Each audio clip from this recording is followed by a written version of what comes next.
it's too big, honestly.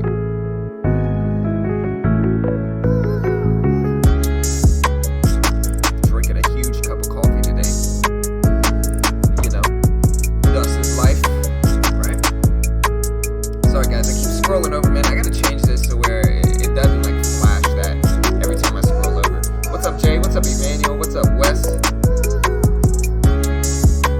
Music's too loud. How about that? That should be better, right? Let me know if that works. Let me know if that works. But yeah, I'm drinking out of my Baymax mug, an unnecessarily large mug, but it works, and I'm getting my coffee intake in. What if I just traded today like a poker player, and I just did this all day? You know. I could put some sunglasses on. I could be a poker player. But what's up, guys? Hope y'all are doing well today. We'll go ahead and look at some stocks.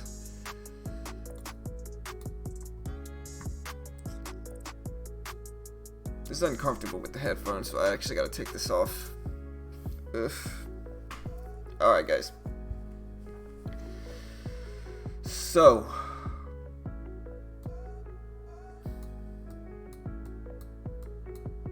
there we go. Alright, guys, so let's take a look. We got SPI gapping up from 93 cents to $1.69. We got MDGS gapping up here. We got MYO, which is a former runner. It's an old school stock. CODX gapping up some. A lot of biotech stocks. LORL gapping up, which is Laurel Space and Communications. We got ENVA. We got CLX, the Clorox company. We got Zoom. We got mRNA, biotech stock, ripping up today. We got BA, which is Boeing. Traded that a few times yesterday, did not work out that well.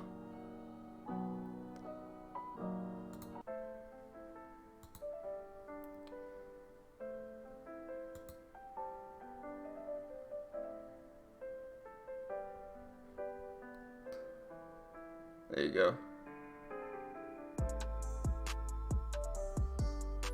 What's up, Queen? Hey, good morning. Where you get your music? Epidemic Sound. It's a licensing music place. But y'all, check out this mug, man. Look at this thing, man. It's Baymax. My kids bought it for me in Disney World. It's a Baymax mug. Look at that thing, man.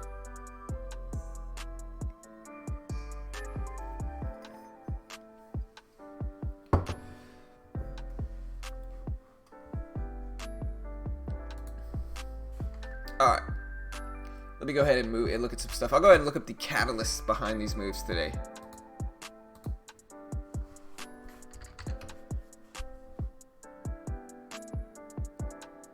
Man, the piano goes hard in this song, man. I don't care what anybody says. You guys know it does.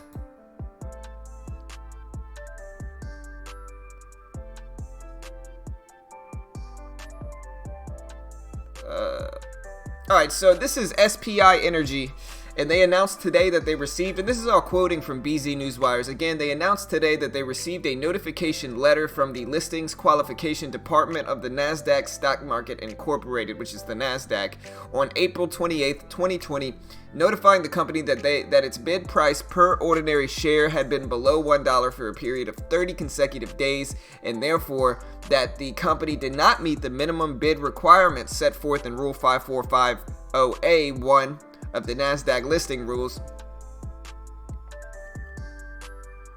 And so they announced the receipt of notice regarding non-compliance.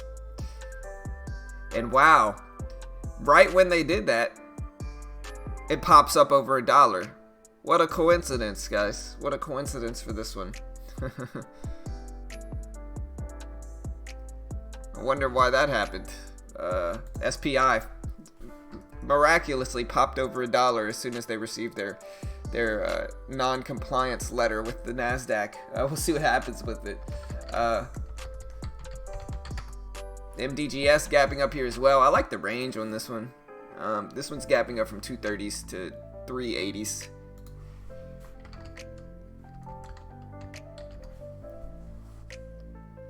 Alright, so they received their first order for the COVID-19 serological test kit.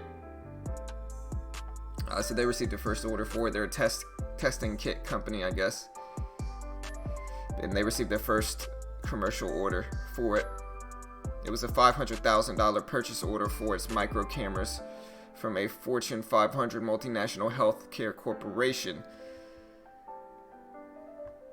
Oh no, that was Scout Cam.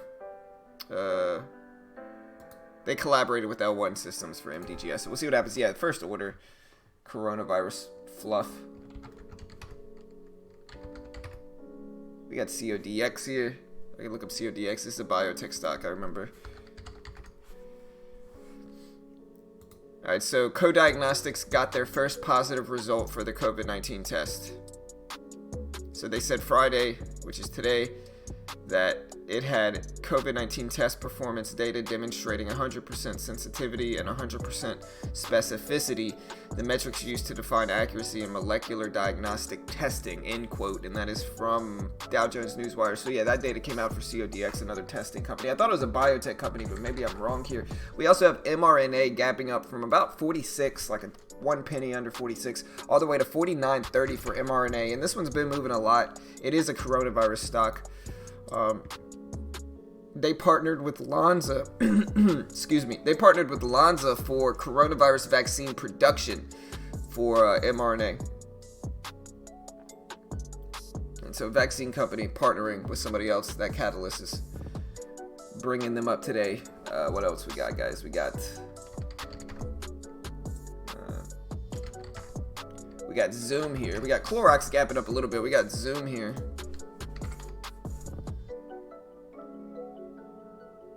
So Zoom corrected the blog saying it had 300 million daily active users.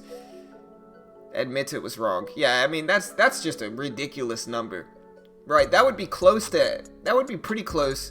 What do we have in here in the U.S.? We have like 320 million or something like that, right? So that would be like 95% of all the people in the U.S. would be using Zoom.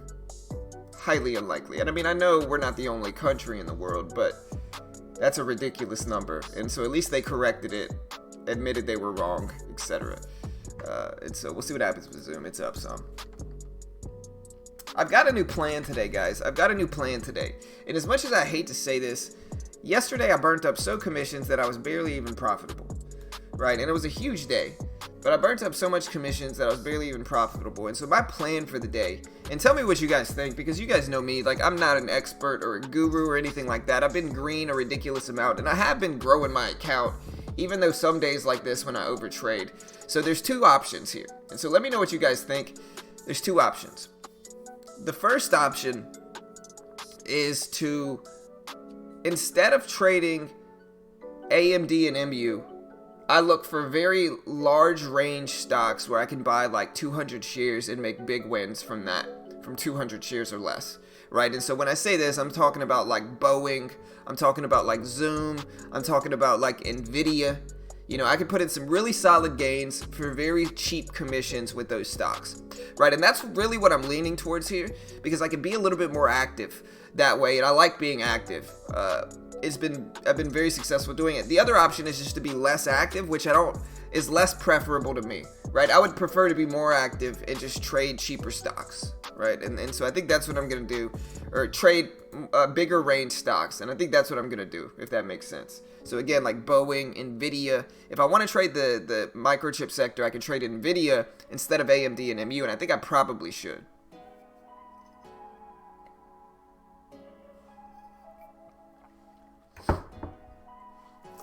And yeah, then we got Boeing that's up. So if you, I can look up the catalyst behind this, and then we can look at the overall market news.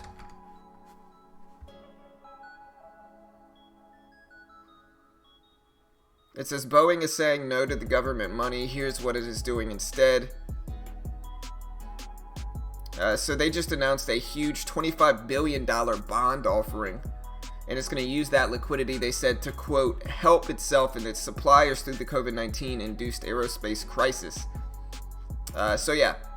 And then they also have another quote here that says, as a result of the bond offering response and pending the closure of this transaction, we do not plan to seek additional funding through the capital markets or the U.S. government options at this time, end quote. And that's from Boeing. So They're saying they don't want the government's help.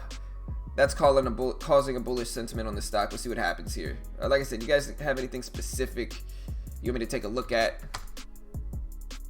Market overall is down. Down big too. I mean, this is a pretty big gap down. This is the closing price up here at 290.48, roughly 290.50.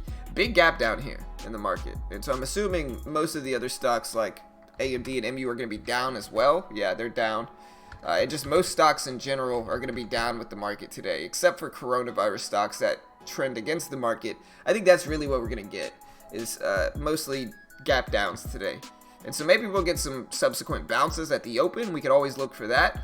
But I'm just kind of brainstorming here.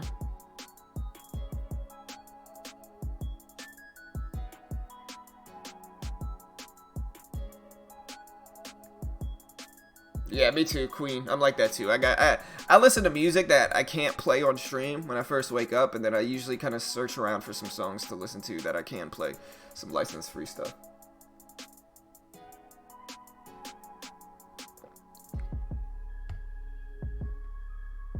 Yeah, it's interesting. The economy is supposed to open back up today. At least that's what they've been saying, is that the economy is supposed to open back up. And so with that, I thought we would get some run-ups. We'll see. We'll see what we get. I'm not going out today. Let me catch back up on the chat. What's up, Douglas, Jovan, Eunice, Miguel, Queen, Bubba, Rounder? What's up, dude? I'm gonna start playing poker as soon as they open up the casino. I'll be wearing glasses and an M95 mask. Yeah. Hey, do what you do, man. What's up, Mr. Fishbone? What's up, Chris? I'm selling Zoom today. I honestly think it's peaked, and as half the country is opening today, it should be going down. Yeah, for sure.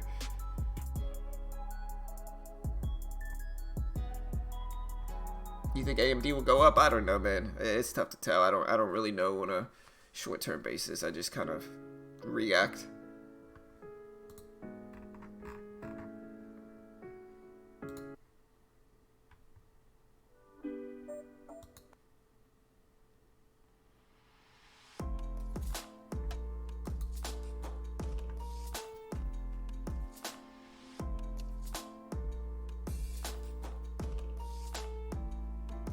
Boeing. I always overtrade on Fridays. Yeah, me too, man. Fridays are just less favorable, I think. They're just less favorable, Like we get some good movement, we get some bad movement on Fridays. Sometimes the volume is just light. And with that said, I could go over, I could start looking at like the market news today. Where'd my glasses go? I lost my glasses, guys. Where'd my glasses go? But yeah, SPY is down. We go ahead and take a look at why it is here.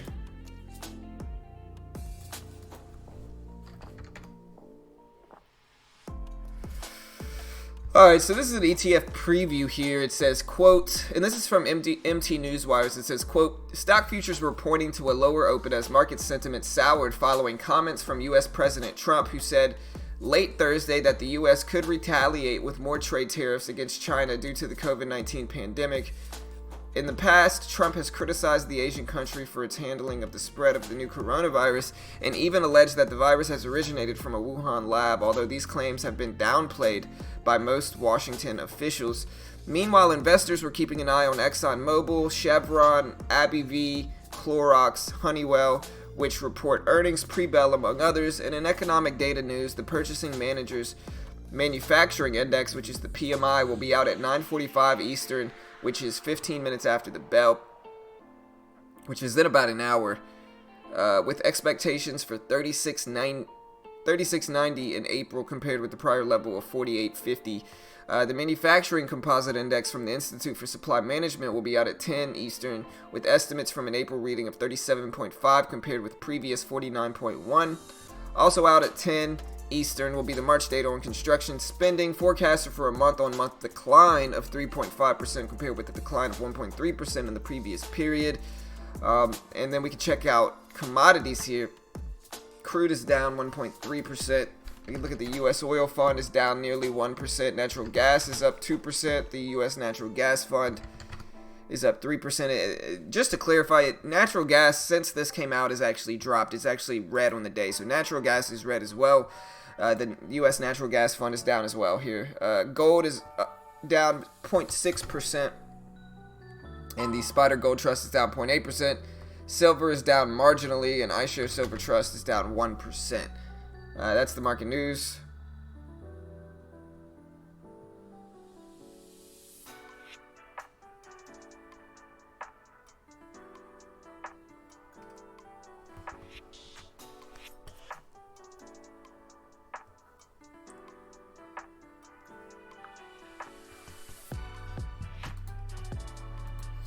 So what's up, team?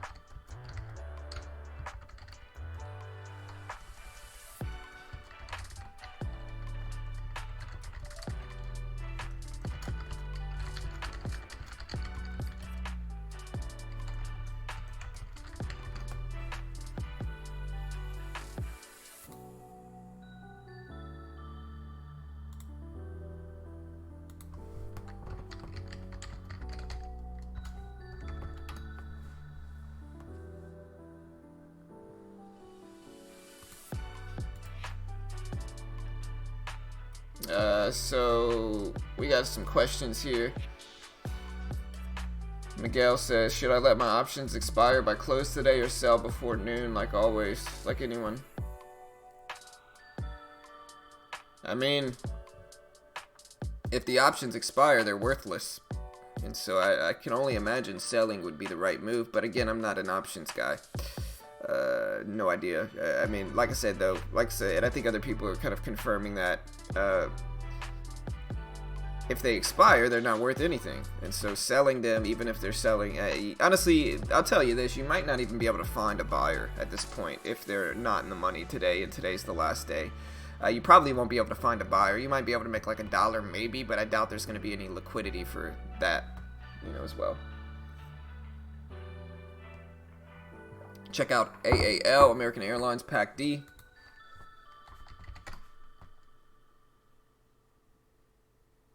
Yeah, American Airlines is down.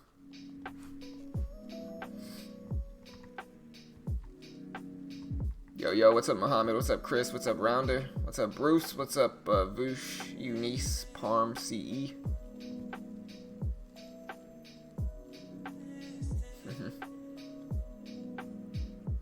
Oh, I mean, if you're in the money, here's the thing, right?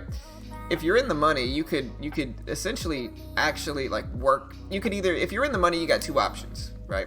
You could sell the option, or you could fulfill the option. If it on expiry date, right?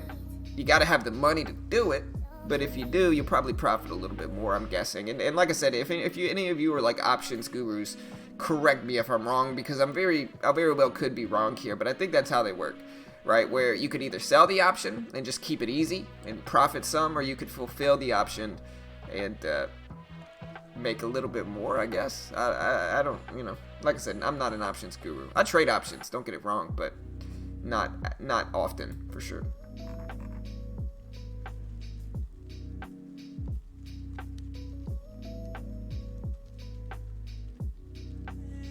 Yeah, that's what I say, Gavin. They're probably not going to get filled if they're not in the money, though.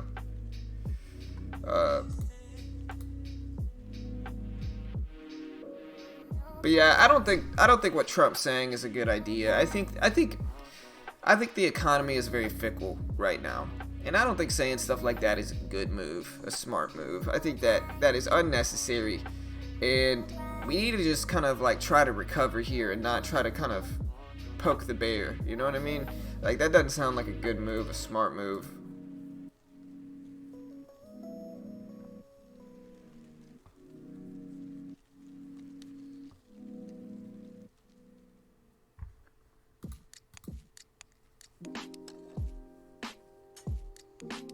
Profit is the same? Oh, well then just sell the option.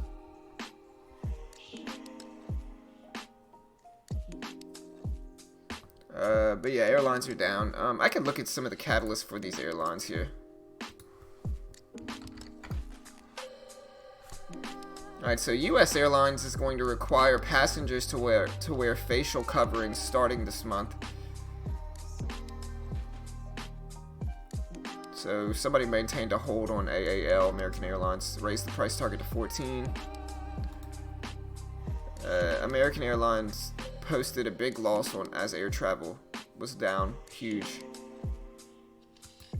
The Dow fell 288 points yesterday. It was marked by the biggest monthly gain in decades, though.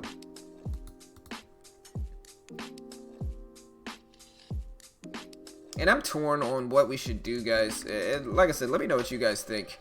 I'm torn on what we should do regarding restarting the economy. Like, I know we need to, and I know businesses specifically need to, right? But I think the reason we're seeing the curve go down is because we're staying home and because the economy has been closed. And if we open the economy back up, I think we're going to see the curve, start to look steep again.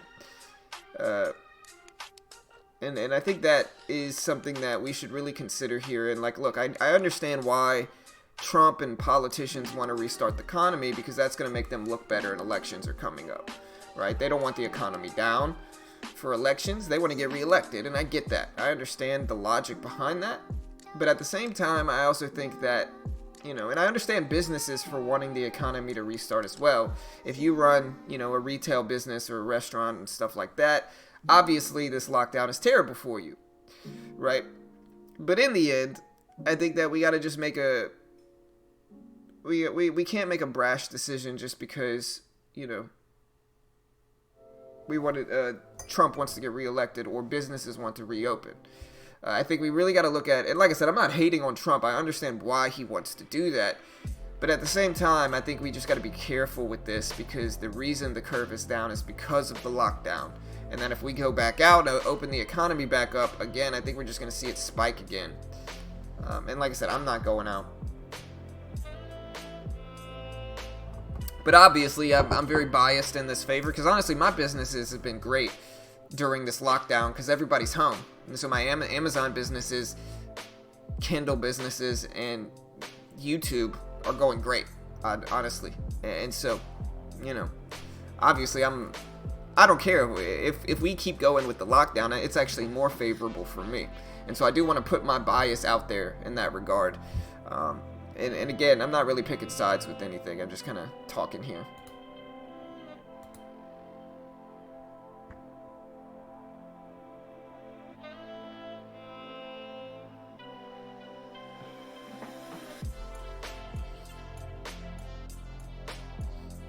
And I mean, I also think that, to put it into perspective though, I do think China is fabricating numbers to a certain extent, because, when you have a communist country, they're going to do whatever they can to make themselves look better than the capitalist country.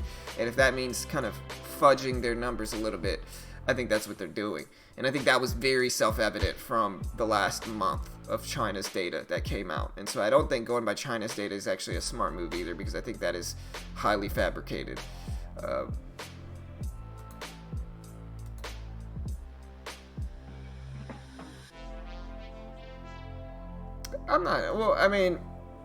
If you don't think Trump wants the economy back up in order to help his election, then you're not being objective. If you think that doesn't play into his decision making at all, you're not being objective. Like I said, it's not that I don't hate Trump. I'm not really picking sides with it, but you got to look at it you got to try to be objective with it. And again, I think that does play a factor, certainly. In his decisions, for sure, as it would for most people, honestly. But again, I don't think we should pretend that doesn't play a factor at all. I'm not saying it takes up the entire thing and that's the sole reason he's making these decisions. What I am saying though is that it certainly plays a factor in his decision making, and like I said, that should be somewhat understandable at the same time. I think it's also hurting businesses, and I think that is the more important thing that we should focus on, is how much do businesses really need to reopen. And I understand that they do, but again, I do think that plays a decent factor in his decision making. Obviously, I mean, and like I said, and if you think it doesn't, you're just not being objective, in my opinion.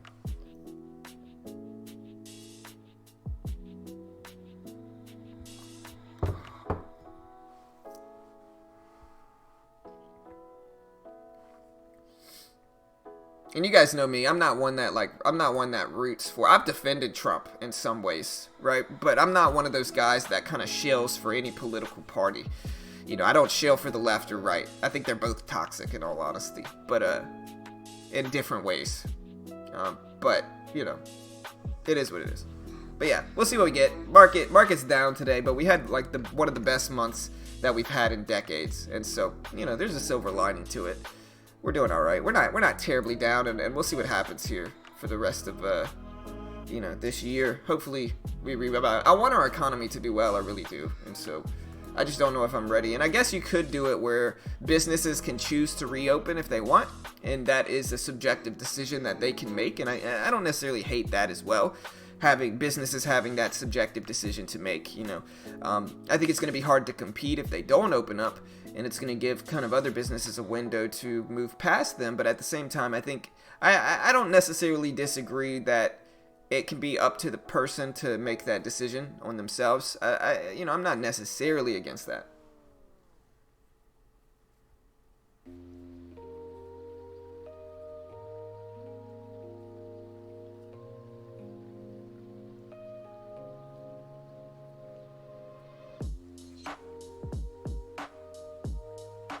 I mean, I do think it plays a big factor. Beats. Or no, hard work, sorry.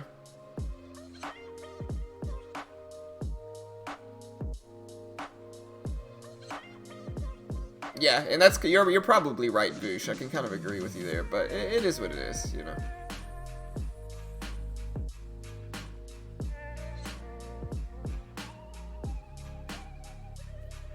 Yeah, for sure. I'll give him credit. I don't like Trump either, but he did have the economy booming before this, and so I'll give him credit in that regard. My biggest issue with Trump is his lack of any type of discretion. You know what I mean? Like, he needs to have some more discretion. You know, that's what it makes him look less intelligent. You know, and I don't know how smart the guy is, but some of the stuff he does makes me seriously question that in him. But again, like I said, I go by policies. There's some stuff he does that I agree with, and there's some stuff he does that I disagree with, as is most people. Politically speaking, I'm roughly down the middle. I'm very socially liberal. Obviously, if you've ever heard me rant about stuff, but I'm in part financially conservative. Obviously, I mean, I day trade stocks every day. You know, and so obviously I'm pro-capitalism to a certain extent, but you know, it is what it is. But yeah, here's the market. We go over some more market news here. Let me see.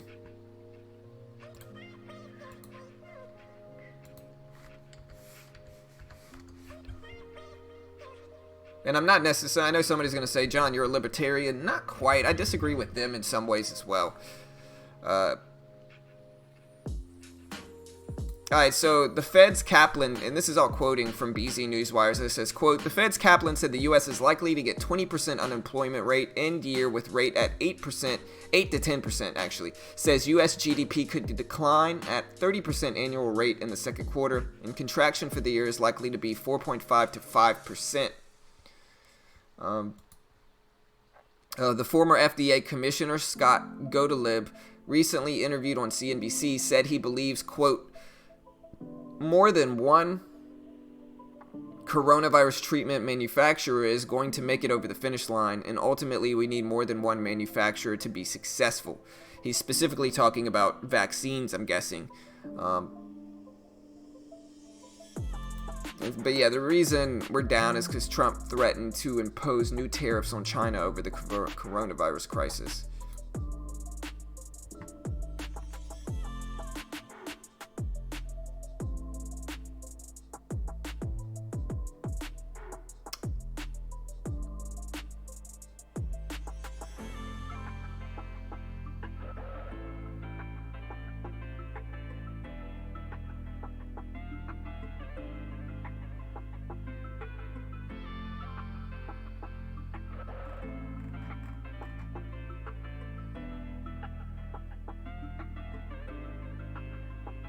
What's up, Alex? What's up, man? Hey guys, I'm new here. Can anybody tell me what he is looking for right now, this early to open? Right now, honestly, so this is how I trade. To put it into like a really easy way to understand how I trade and how I've been able to like maintain green days every single day now for like, if you look at my gross profits at least, I mean, like I said, granted, last week I lost some in net. I was down in net. But if you look at my account, you'll see it slowly grow and grow and grow, right? You can look at my P&L. You can look at my account balance and see my account balance slowly get higher and higher and higher, right? And I stream live every day to where that's unfakeable, right? And so that's the number one thing you want to understand about this channel. You're going to hear people say all this stuff about our channel. Most of the time they're either competitors or they're mad because I banned them because they came here and they tried to sell new trade or something, right? And so that's the first thing you want to understand, is that I stream live every day and you can follow my account balance, whether it goes up or down, and my P&L as well. That's number one, right? Number two is that I'm mostly a scalper, and so I don't really like to tell people where the stock's gonna head because I really don't know. What I do is I look for the SPY's movement and I try to pairs trade following stocks to the SPY. And so for instance, if the SPY is moving up on any specific day and the SPY is maintaining an upward trend, I'm gonna look at other stocks, maybe Nvidia, AMD, MU, whatever, right? Tesla, Netflix, doesn't matter. I'm gonna look at other stocks and see how closely those stocks are following the SPY. And so that way, if I think the SPY is maintaining an upward trend and we get a dip in some of those stocks, or a more common one is if we get a breakout in the SPY, if the SPY rips up and breaks highs, I can quickly jump in long on the following stocks and then ride those up for 10 or 15 cents and get in and out and make my money really quickly. And then just get in and out and do that over and over again, building my profit on the day. And that's really what I do. That's what I've been doing lately. A lot of the time I'm also using V WAP, which is what I've been doing this past week as well. I've been using the V WAP to look for stocks that are maintaining a specific trend and then betting on that trend, basically. So like if the stock is maintaining below the VWAP in a downward trend and it pulls back to the VWAP, I can bet that the stock is going to maintain a downward trend, and I can short that stock on the bounce back, on the pullback to the VWAP, anticipating that it's going to drop, if that makes sense. Right, and so those are what I call VWAP fades and bounces. And if we look at like MU, which has kind of been my money machine lately, this is exactly what I'm talking about here. Let me remove this. So like a lot of the time I'm getting in these type of moves here. Mostly you'll see me use like a 1 minute chart. I actually think I took this one yesterday. But when a stock is maintaining a downward trend like this, you know, it's maintaining down, it's below the VWAP, this purple line's the VWAP here. And when it's maintaining below this purple line, it's maintaining a downward trend, a downward intraday trend, right? And so with that, when it's maintaining a downward trend, I'm gonna look for the trend to confirm, right? And so when we get this pullback to the VWAP here, I'm gonna look to short into it right here. Right, I short into it right there, and I anticipate that it's going to confirm this downward trend, right? And that way, I can give myself a really tight risk level or stop out level or whatever you want to call it. So like a lot of the time I'm using this level right here. You see that opening range low right here. So that can be my risk. And then if we calculate like what's the difference here, like this area, we got from 49.08 down to 49.8 or down to 85 right here. So it'd be 85, it'd be 15 plus 8, it would be 23, right? So my risk would be 23 cents here. And so I'm risking 23 cents a share up until this level. If it breaks this level, I'm just going to get out the trade, right? But my reward of this trade would be from 85 down to 35, right? That is 50 cents a share, right? And so my reward is 50 cents a share. My risk is, what was it? 23 cents a share. So my risk is 23 cents. My reward is 50 cents. And so that's a little bit better than a 2-to-1 reward to risk ratio. And so when I lose, I'm losing 23 cents a share. And when I win, I'm making 50 cents a share if everything goes correctly, right? And it's not always the perfect trade like that, but you can understand how you can use favorable reward and risk ratios and get yourself in good positions. And that way your accuracy, you can be less strict with your accuracy because you don't have to be as accurate because your reward and risk ratio is compensating for that, if that all makes sense. And so that's kind of how I trade. I'll use a mix of that and scalping. Hey buddy. What, bud? If you listen, bud, you get 1 hour a day to use your Switch. If you want to use your Switch right now and use your hour right now, you can. But if you do, you can't whine later about not having your Switch because you're deciding to use your hour right now. That's your decision to make. And so you need to be, you know. No, you can get about an hour overall throughout the day. So if you want to use it for 30 minutes now and then 30 minutes later, that's fine. Alright. How many seconds is 30 minutes? 30 minutes is 60 times 30. What is 60 times 30? What is that, 1900? Let's just say 1900. Or no, 1800, sorry. 1800, right? 60 times 30 is 1800.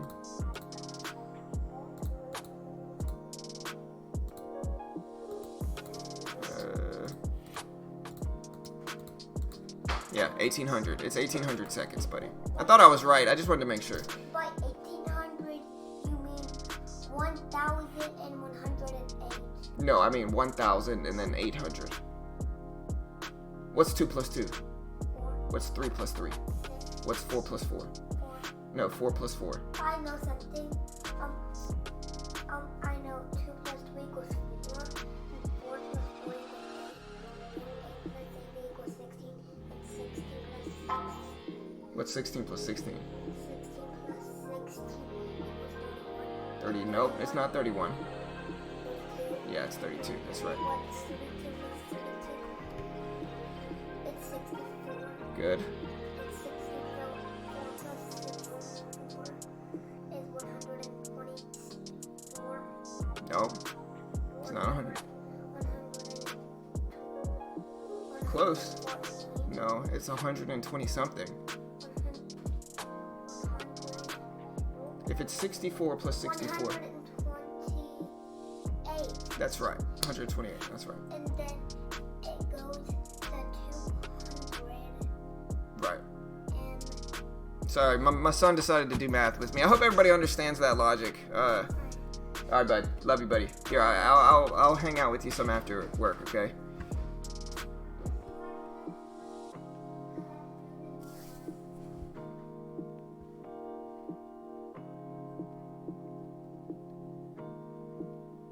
Yeah, sorry, I said 1800. That's what I said. I said 1900 at first because I wasn't really thinking, and then I thought about it and corrected myself before I used the calculator. So, like, yeah, you know.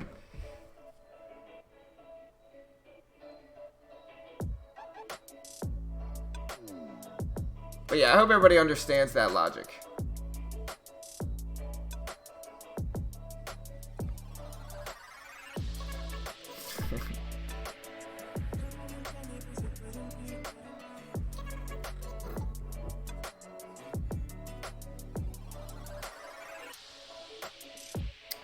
Hey, what's up, guys? Sorry, I just came back. What's up, team?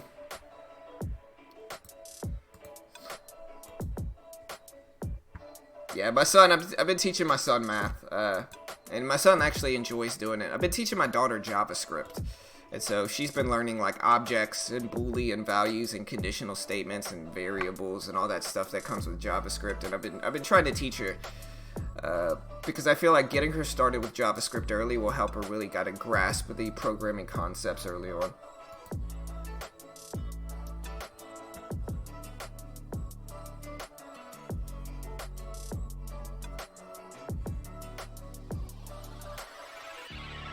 No, I didn't look at the chat. Guys, seriously, if you think I don't know what 60 times 30 is, it's 6 times 3, but it would be 60 times 30, right? Like, I know how to do that. I said 1900, just not thinking. And then I corrected myself without looking at anything. Y'all could act like I didn't know what the answer was, but I obviously did, okay? Don't be desperate, team. Yeah, I understand. Wish I could get 1.5 hours on the Switch, though.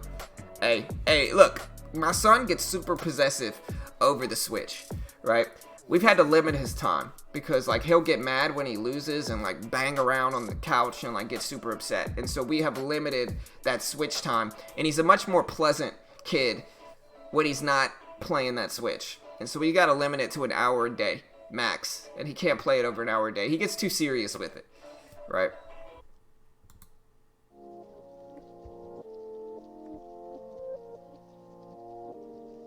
No, he's not homeschooled.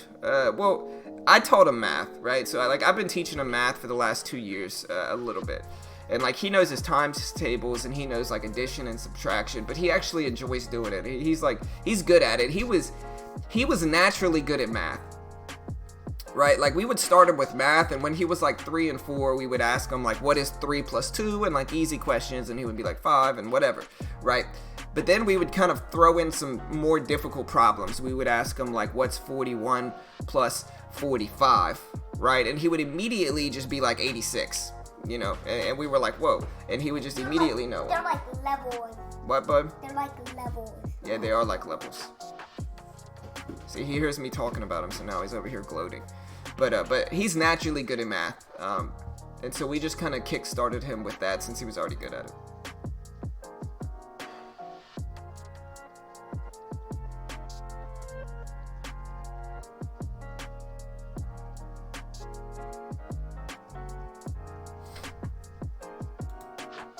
Alright guys, but yeah, so with all that said, I hope everybody understood the V WAP trade concept here with MU and like my risk reward ratios and all that stuff, and understand like why I implemented that and why it's favorable, and it's a really profitable way to trade it. We've got a lot of content on the V WAP strategies that we use. Yeah, I know guys, I know. No, I'm not upset. I'm just saying I knew what the answer was, you know. But like I said, guys, so what do you guys think? Like I said, I tried to talk to you guys earlier about this. Let me know what you guys really think, because I burned up too much commissions yesterday, and so yesterday was like a break-even day, unfortunately, right? And so what I'm running into is that I'm trying to scale up my size, but I'm burning too much commissions while I do it. And so I think the best option here, and I think this makes sense, is to trade bigger range stocks, right? And that way I can trade them with 100 or 200 shares, and it's still going to be these bigger wins that I'm taking, but it's going to be less commissions because the share size is smaller, right? Because my commission with a 200 share or less position is going to be like $3 for a round trip, which is super cheap, and that's what I think is going to be the most favorable. It's either that or I'm a little bit more patient throughout the day, but I think active trading really works for me, and I think that is why I've been profitable, is because I can... It only makes sense, right? If I only trade once or twice per day, it's going to take a little while for the probabilities to be favorable for me, because it's only once or twice a day. And so it's basically like, statistically speaking, it's going to be a slower grind if I take 1 or 2 trades per day as opposed to like 10. Now, if I trade more often, I can let the positive and favorable probabilities be more in my favor, because we're just getting more time in, right? We're getting more trades in. And so with that, I think I have to trade bigger range stocks. And so instead of trading AMD and MU today, I think I'm going to pivot to NVIDIA. NVIDIA is another microchip stock in the same sector that I think I could do the same thing with.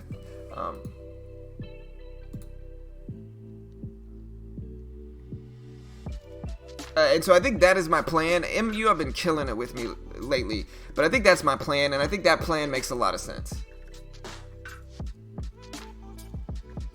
Hey, what's up, Chris? Back in the day, only when you throw that, you're throwing the whole gaming system against the wall. Yeah, when you smash those controllers, you know, when you get beat at Halo, you know.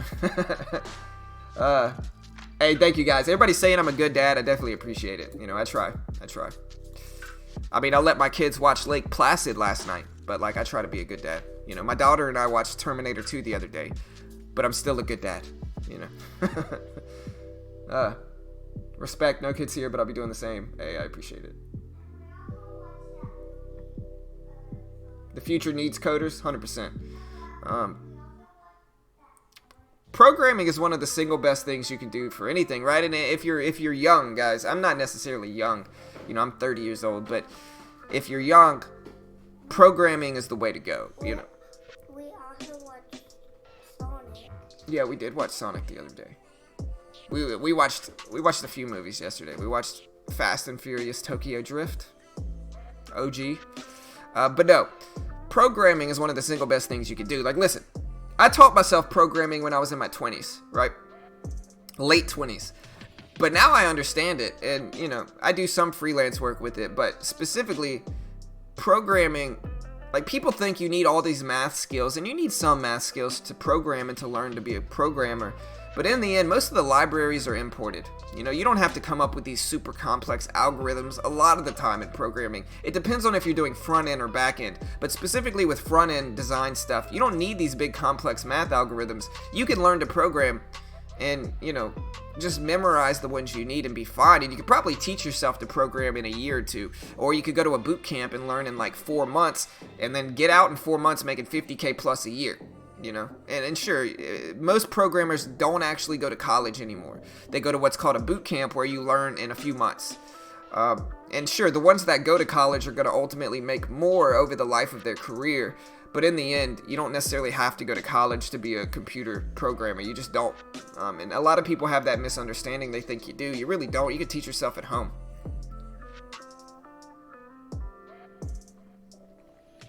Anyways.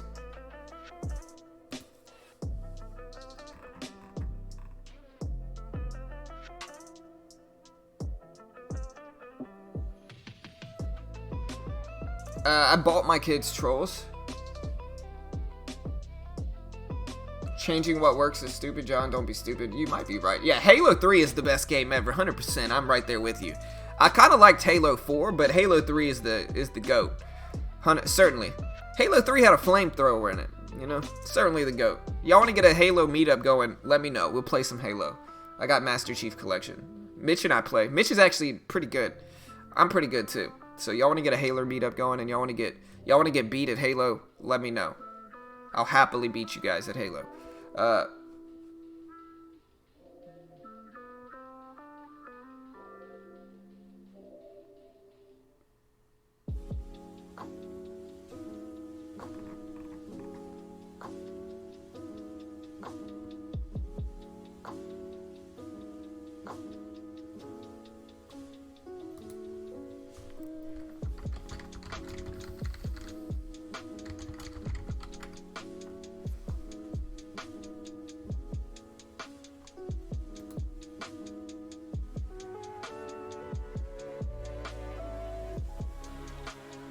Yeah, man, this is a Baymax mug, bro. It's a Baymax mug, man. This thing is ridiculously huge, man. It's unnecessarily large, you know. But yeah, Spy is down today, guys. Here's the Spy. Here, let's get Mitch in here. Halo Reach had the armor lock, and I used to just murder everybody with that armor lock, man. That armor lock was OP. It was my favorite thing, though. You hit that armor lock, let them run close to you, let it go, and then melee them.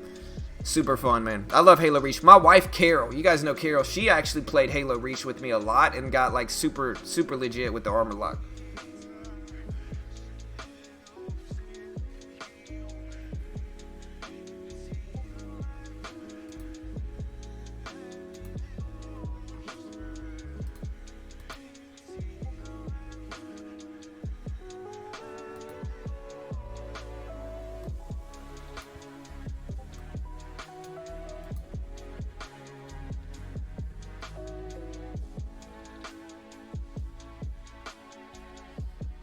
Alright, I'm getting Money Mitch in here, guys, so we're gonna get him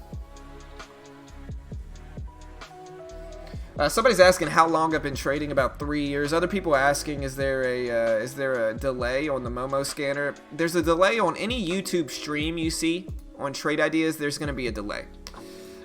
It's a rule that Trade Ideas has in place, and so if you're trying to surf around and find a stream that doesn't have a delay, it's gonna be hard, because if a stream is streaming without a delay, they are breaking the rules. Even if they claim to have no delay, there's going to be a delay. Because again, it's against Trade Ideas' rules to stream the scanners without a delay. And so there's a slight delay. We got Rich and Mitch in here.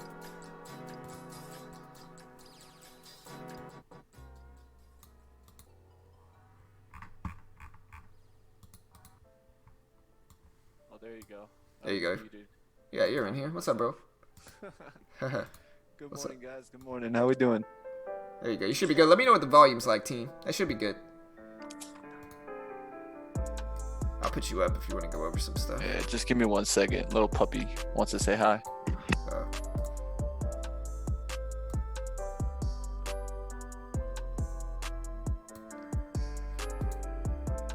But But yeah, guys, as a parent, you want to teach your kids something, teach them math, man. You know, math is the single best edge they're going to have in life over everything else. It's the universal language, man. It'll teach them how to be a programmer, an engineer, anything, man. You got to teach them math. Make sure they have a good base in math before they move forward. That's the single best edge you can give them in life, in my opinion. Right, all right. Sorry about that. My little nugget. Excited for the morning, you know, just like we should be. Yeah. All right, guys. What's going on, guys? What's up? What's up, Joe? All right, guys. That link I put was absolutely free. Has no really affiliation with us. It's just more along something that I wanted to put out. It's actually something my girlfriend brought up to me. These are just free online courses that usually are charged by Harvard University. These are kind of through this education kind of website, but really, I mean, hey, you're getting free access to a bunch of courses that normally cost hundreds of dollars. So I just wanted to put that out there for you guys. If you guys are kind of have some extra time, I know a lot of people have some extra time. You want to do some studying, you want to learn something else, or maybe you just want to learn something trade involved also. You can look it up there. I saw a couple things on trading. I saw a lot of things on coding, some things on business, some things on entrepreneurship. There's a bunch of it. So check it out, guys. It's absolutely free. I put the link up at the top. It has no affiliation with us. Just wanted to put something out there to, you know, help us all. Yeah, for sure. Yeah, they've got whole courses. I think a lot of colleges are doing now, not just Harvard. There's MIT's doing it. I think yeah, they're Yale together. Yeah. They're together. Yeah, Yale is doing it too, I believe. And so there's full on like here's the reality though, guys. Like, I'll tell you guys this. So if you're trying to learn programming, it's probably not the best move to go learn from Harvard, right? And the reason it's not the best move is because just like college, like the reality is, guys, is that it doesn't take as long as college will make it take to learn, right? That's why there's boot camps that'll teach you in like 4 months. Because when colleges teach you it's very drawn out. It takes years and years and a lot of classes and it's still valuable when the way they do it that way. And you're gonna have a better base, obviously, if you do it that way. But if you really want to learn programming to like get your feet wet and get your foot in the door quick, YouTube is where it's at, I think. YouTube, a lot of free content on YouTube. A lot of free content, and I think that in the end, YouTube, you can learn in like 4 hours, you know, a certain language, and you can get the basics of a language in a few hours. Yeah, I mean, yeah, 4 months classes, but that's ridiculously long, man. Like I said, there's 4 months with one course is super long. Like I said, you can learn JavaScript, and I would say probably if you really buckle down and get it, you can learn it in about 16 hours. You can learn the basics certainly in about 16 hours. I wouldn't recommend going to college for it, but these free classes, 4 months, that's not long. Well, I mean, programming speaking is pretty long for one class on one language. You know? It depends. I mean, it depends on how new you relatively are. If you're brand, at the end of the day, these are estimates on how long you can take to complete if you go faster, you can finish it in 4 weeks if you wanted. Right. They're talking about an average student. But I mean, at the end of the day, it's absolutely free. And it's going to be a good education, at least from a reliable resource. I wouldn't necessarily go to Harvard for it, but free course. There's smaller ones. There's like 4-week long courses on there. There's 3-week long courses. So just check it out.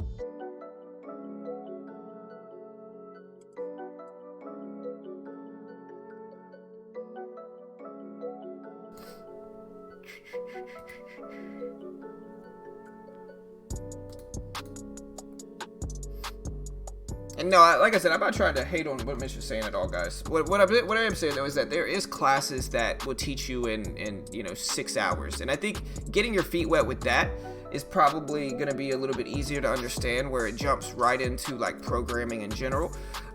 Learning a specific language that way makes a little bit more sense. No one will hire you without a degree or at least 10 years experience anymore. Oh yeah, they certainly will. I don't know if I think my guess, Yeah, but boot camps are encompassing. They don't teach one language. They teach 6 languages, plus libraries. But yeah, you certainly can get a job without a degree. All right, guys, let's go ahead and let's get back into the stock life. Yeah. Just wanted to put that out there for you guys.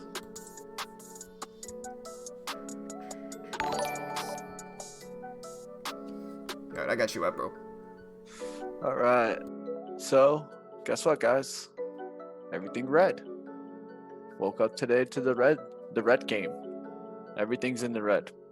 Technology, healthcare, consumer defensive, real estate, cyclicals, industrials, financials, the basic materials, and the worst one is energy. What I would be looking for today is stocks to come on down from the financial sectors and kind of different stocks in the consumer cyclical starting to come back. Some investors thought the rotation was put on and that the bull market was going to hit the 300. I think a lot of investors saw yesterday that people were taking profits and that this could just be a bull market rally. So with that being said, I'll be looking for those consumer cyclicals to start coming back down. Also be looking at kind of the healthcare to start coming down.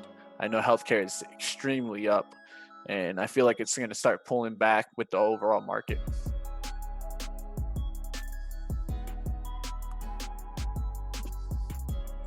One that I can keep an eye on, SEM. This stock was already down in pre-market, but I think it could come down towards $10. It's a lower trading stock, so definitely we'll keep an eye on it. Let's see what other news I got to cover here. Sorry about putting that up there for a second. All right, so stocks today, guys. Apple coming out with news, reports big Q2 earnings beat driven by record service revenue. So they pretty much beat their earnings. Apple did pretty well, but they were also talking how COVID will affect them in the long run. I think this is one that you could see past 300, but in the long run, I think Apple's more of a 260 stock, 280 stock right now. I think you could see a push up here towards the 300 today, just with the news that they put out, but I wouldn't see that one holding past 300. All right, Slack CEO talking about how Microsoft is not a competitor, pretty much pumping Microsoft, Slack. Some people call these competitors, some people don't. I think in this eyes, Microsoft is doing really well, not only based on their cloud technology, but Microsoft mentioned in their earnings call, they mentioned their team, their version of Zoom, Microsoft Teams, and they've been mentioning that extensively. So with that being said, it's absolutely a free service.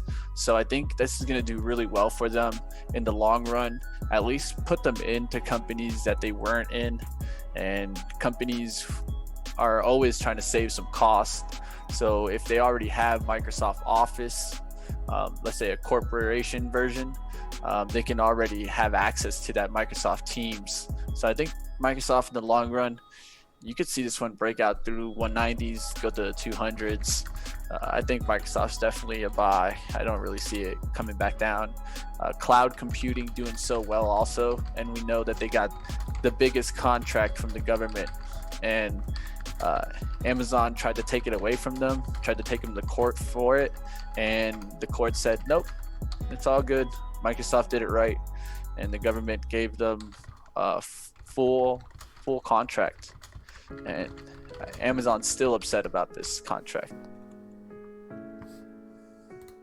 Yeah, nobody wants to compete with Microsoft for sure. I know I don't. Ask what was the browser company back in the 90s that tried to compete with Microsoft? Was it Netscape?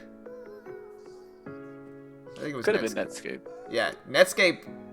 Microsoft went up to them and was like, "Hey, we'll partner with you," and they turned it down. And then Microsoft, what they did was they started putting out free versions of their browser with Microsoft computers, essentially just destroying Netscape. I think it was Netscape. If I'm wrong, chat, correct me. My bad, Mitch. Go ahead though. That's right, Chris. Hit that like button, team. We are 55 in. We got almost 400 people here. Hit that like button if you haven't already.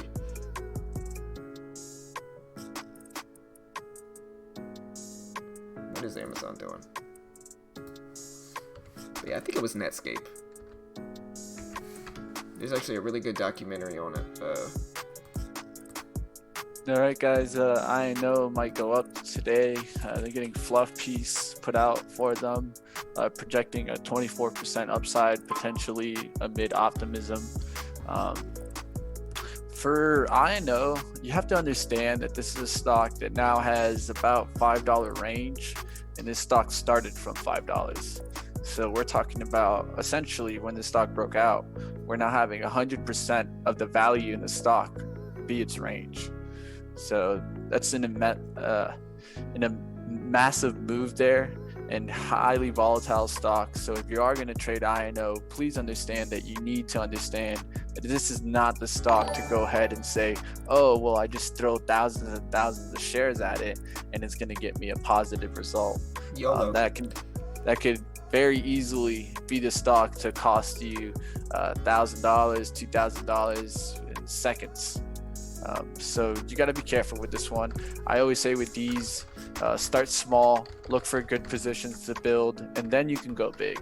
I have no problem with going big once you're in a good position, but you need to understand that these go up and down. This one went all the way up to almost $20, then came all the way down to almost $6, then went all the way up to 15, all the way back down. So be careful with this one, guys. All right, guys, there's the bell. Let's do this. Like I said, guys, my new plan here is going to be, there goes my daily browser acting like a rocket ship, or my computer acting like a rocket ship. But yeah, my plan is going to be to trade higher range stocks that will ultimately burn less commissions, and I think that plan makes sense. I'm going to try it today. We'll see how it goes. I'm not going to be too rigid with it, and if it works, great. If not, like I said, I'm not going to be super rigid. I'm just going to try to go with what works. All right, guys, looking for a bounce in CNK. CNK and AMC should run together. These are theater companies. Cinemark. AMC just getting smashed today out the open. I should have kept an eye on that one right out the open. Looking for bounces in these to the V WAP.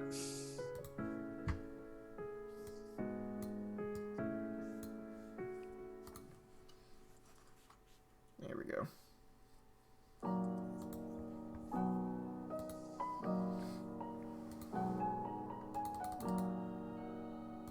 Seeing a little spike in some stocks.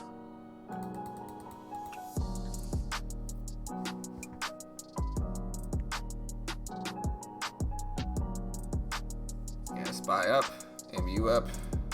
All right, guys, I'll let you know if any of these indexes turn green.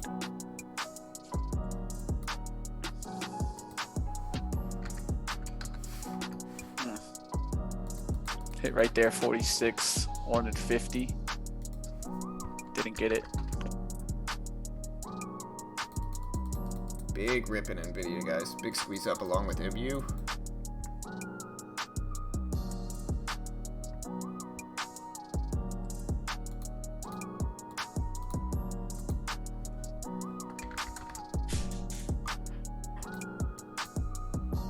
NVIDIA pushing hard.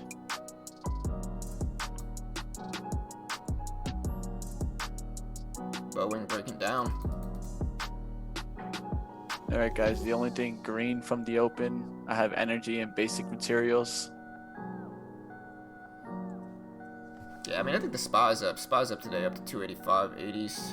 Uber's up, NVIDIA, MU, AMD.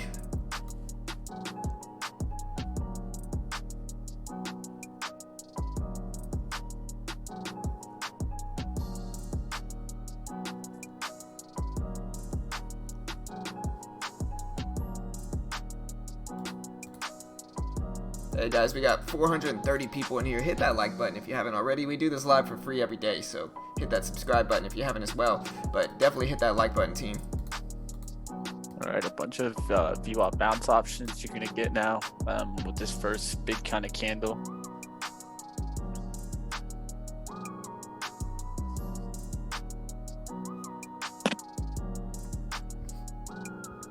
There's a little push up there for CNK.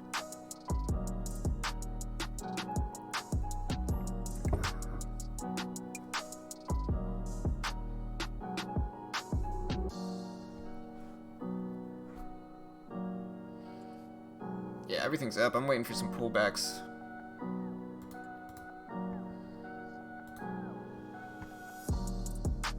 What's up, Manchester? What's up, man?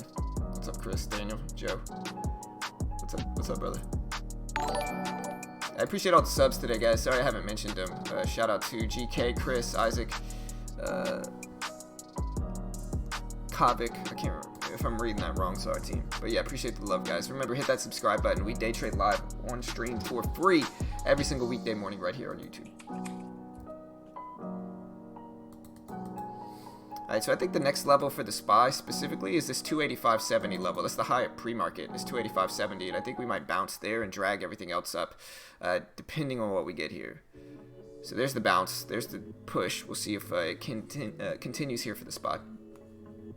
But again, we are getting a little bit of a bounce here in this market. I would long NVIDIA right here. I just don't trust it. It's too extended away from the V WAP. Hey, I appreciate the sub, Dan. Welcome, man. I appreciate it. SPY pushing up right now. That's Mitch, Steel Note. Joe says everything is bullish on the 5-minute except Amazon. Yeah, Boeing's not quite up there either. But the SPY's certainly ripping up today.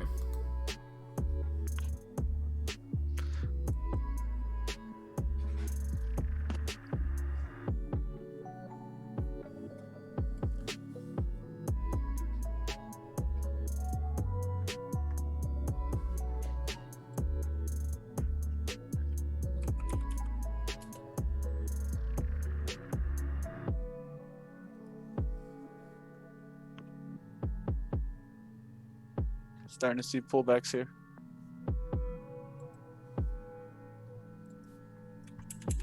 Yeah, big reversal, so I think everything might turn red too. It depends. So if the SPY breaks 285 right there at 285 and rips underneath that, we might see some other stuff really start to turn here.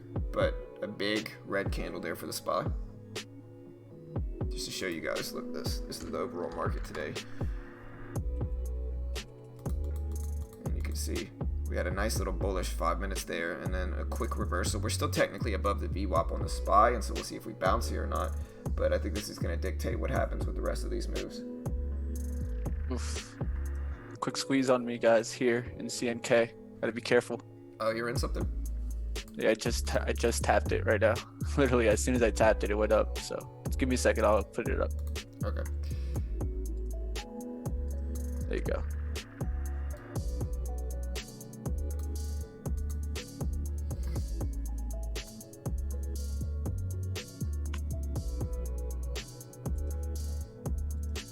$65s would get me out, guys.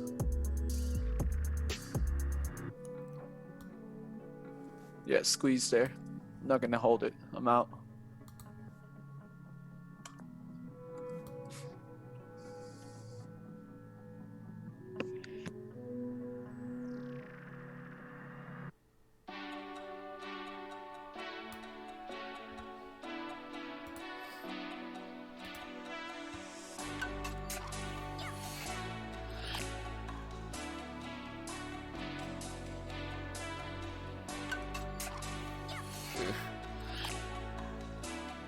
Down $125 on NVIDIA. I'm trying to learn. I didn't realize the range was that big. I took 200 shares. That hurts. But I'm learning, guys. Like I said, this might be a little transitionary day, and that's okay. Because I gotta, like I said, I'm trying to keep more net profit. At the very least, the commission won't be too bad. But, you know, we'll see what else we can find.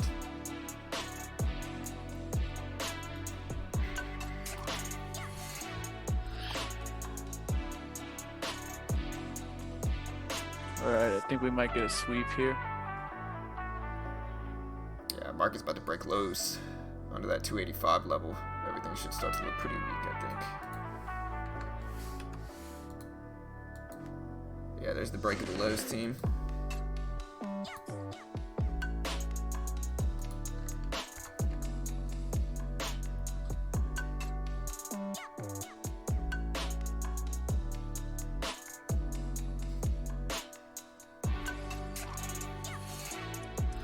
Starter placed.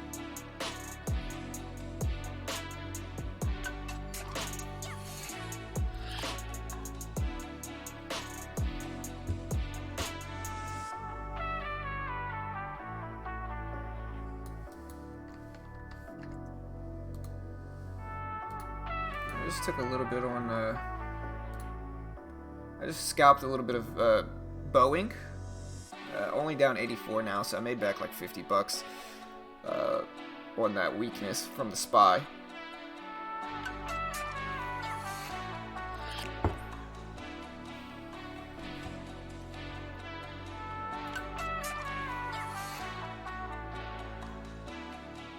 I gotta find a following stock though. Nvidia's definitely not following the market today. All right, gotta be careful here. Could get squeezed.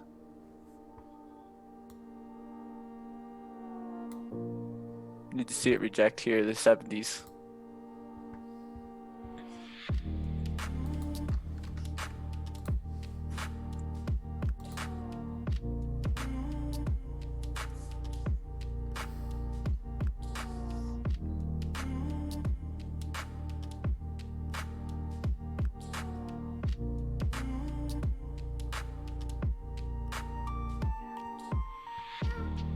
Amazon ripping down, breaking lows.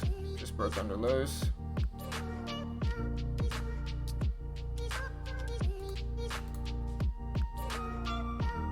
See, I could trade AMD, but it's more so I'm trying to kind of learn and figure it out. It's taking a little bit of time, but it's going to be a little bit of a transitionary period.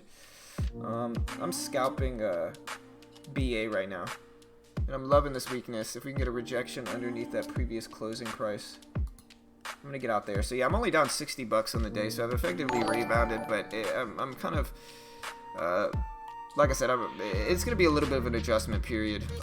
It's just gonna be less commissions ultimately afterwards.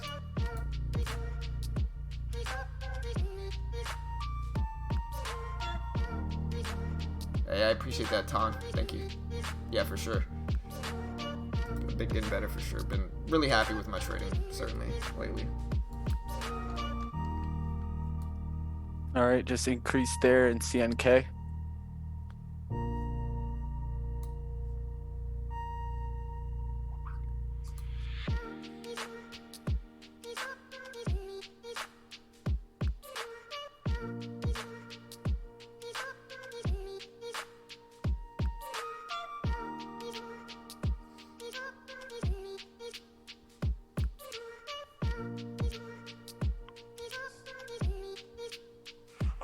AMC starting to crash. Hopefully CNK follows it, but it's got to hold to my limit right now.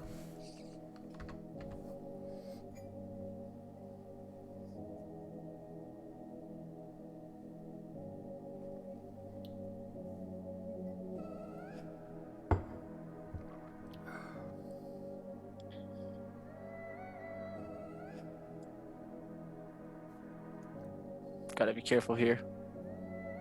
Just gonna attempt my risk here.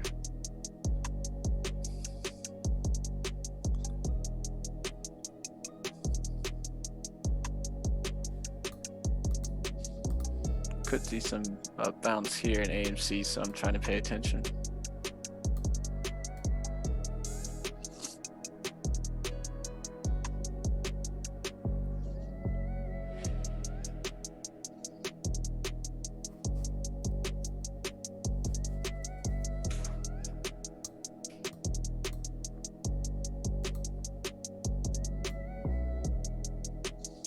Rejection there.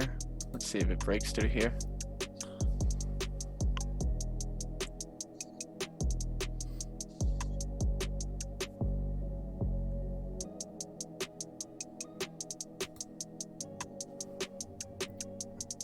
Still looking strong here. Gotta be careful. Not to get out. Oof, I got squeezed up. Down 200 on the day. Man, I'm trying to get BA, but I just don't like the way it's moving as much. It's alright though. We're gonna figure it out. And like I said, today might be a little bit of a transitionary day.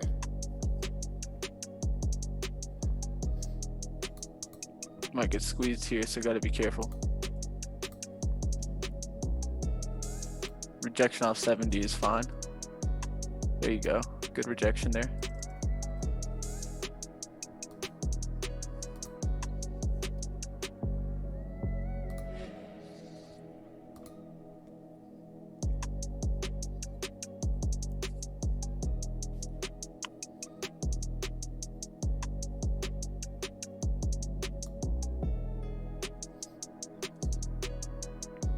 Oh, I'm in BA again, guys. Sorry. I'm trying to focus on it. I'm gonna get out. Made a little bit on that trade, like 20 bucks.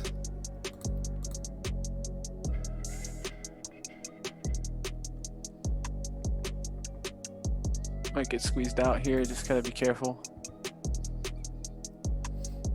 I think I gotta spend some time to really learn Boeing. I don't think I've traded it much, and so I think I'm kind of trading a stock that I don't know super well with too big of size. Probably should have started with 25 shares or so. Yeah, that's tough.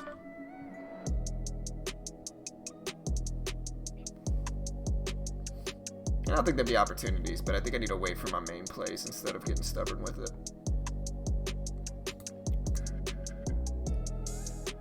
Yeah, I think you're probably right, Tiny. Like I said, it's okay. Like, whenever I've been super profitable lately, and so if I have a red day, trying to kind of learn a different stock, I think that's okay and that's acceptable. It's going to take a little bit of time to truly learn and figure out what I want to do here with these, and so that might be a little bit of a transition period, and that's okay. If I lose a few $100 today, I'll be all right. All right, might get squeezed here, so just holding off for a second, just in case it squeezes me out.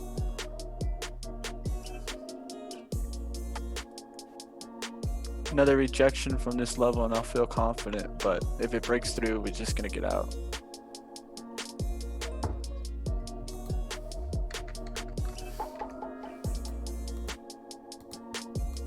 There you go. Looking a little bit better now. You just see the turn come and flip this candle red, head towards 1360.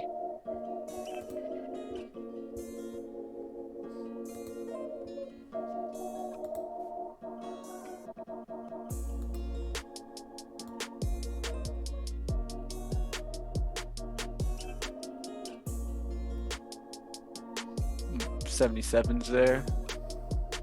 Might have to get out. It's just wicking up there though, so just giving it a second.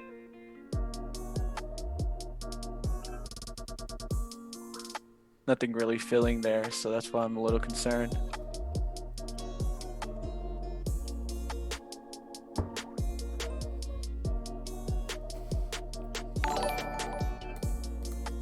Hey, I appreciate the sub. Welcome. Thanks, brother. Nvidia breaking down underneath here. We'll see what happens if the market starts to tank and look weak.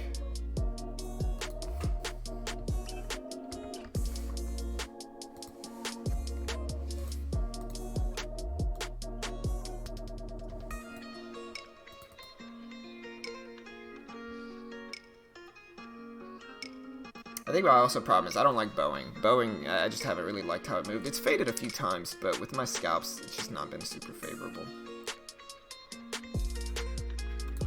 Might get squeezed out right here. Yeah, squeezed out. Just never flipped with the SPY. AMC showed weakness. Everything showed weakness except the stock that I was in. It happens. Took a big hit there.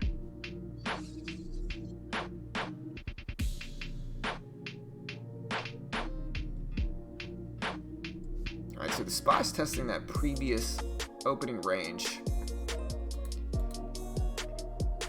How long do I spend day trading per day? A few hours.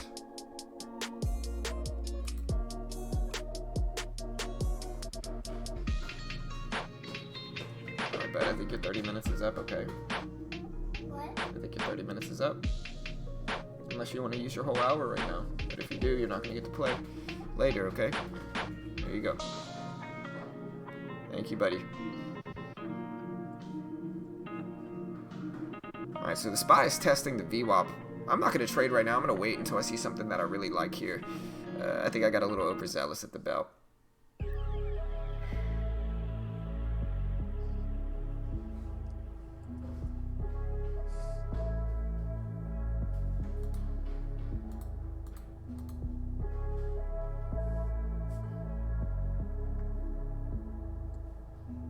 I don't like it, Isaac.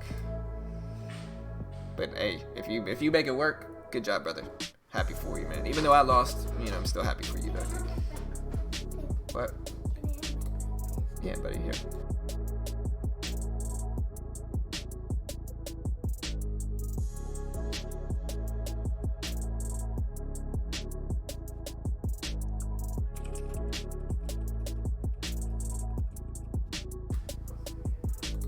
Alright, sorry.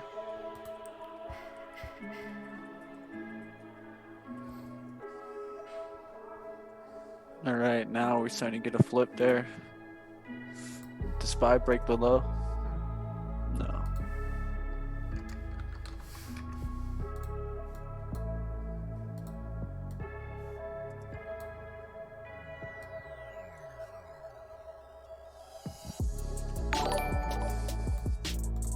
Hey, appreciate the sub, Annie. Welcome. Appreciate it.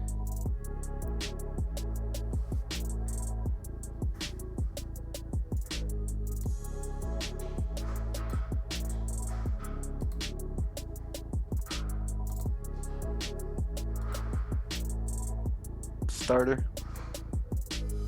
Short again, CNK. Maybe I'm just pushing this stock. Maybe getting a little bit too married to it, but you can see the high holding here, so I'm gonna take one more shot at it. I think the SPY is really gonna determine if we're gonna crack down or not.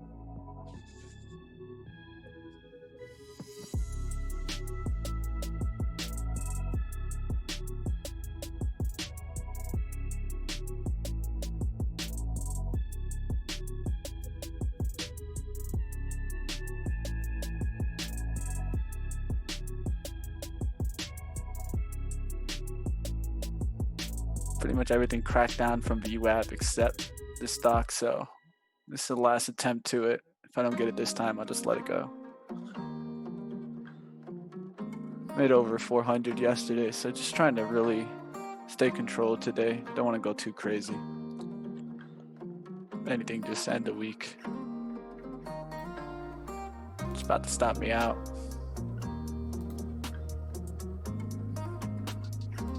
There you go. That's really strong weakness there. Let's see if it cracks now. I want it to hold 80s really now.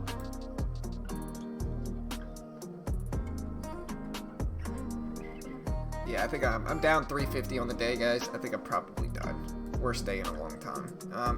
But like I said, I tried that different experiment today, and I basically eliminated all my wins from yesterday. Like I said, I mean, I've got, just to put it into perspective though, I've got about $3,400 in profit in this account, so I have plenty of room, and I feel like it was a necessary thing, but I think I'm gonna have to learn how to trade some of these bigger range stocks, and like maybe I'll trade some more, but for now I'm just gonna give myself a little bit.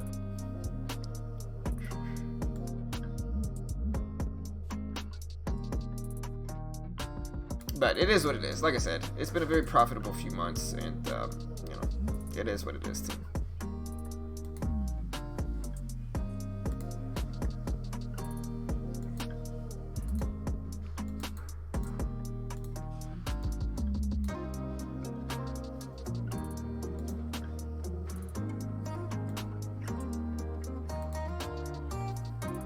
All right, guys, I added there on that breakdown, so we're definitely starting to get bigger here. Starting to break down too, so I'm looking for it to hold resistance now.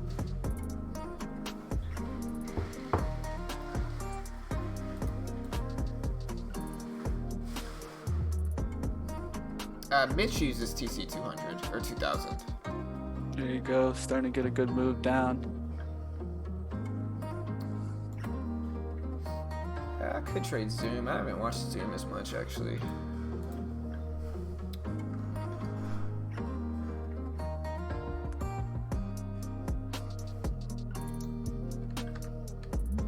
All right, starting to get that nice breakdown here, guys. Gonna take some off here as it breaks through the 50.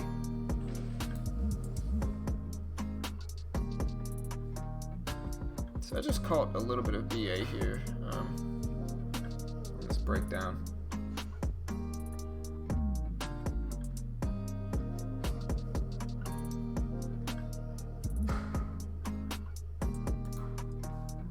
Right, guys, just took some off there at 47s, 400 off at 47. Got me down back to 19 for the day. I'm just gonna try to get back to at least green for the day, and then we can worry about getting right back in here. You know, we took a big hit at the open, so let's get back in this. Let's get our head right. Let's get focused. Yeah, I'm up, or I made a little bit on that trade, made about a few $100, but I don't know. Not really feeling today. Big flips there, guys. On the downside, guys. Is the SPY breaking the low? It looks like it it's is. about to. Yeah, that's what I kind of saw.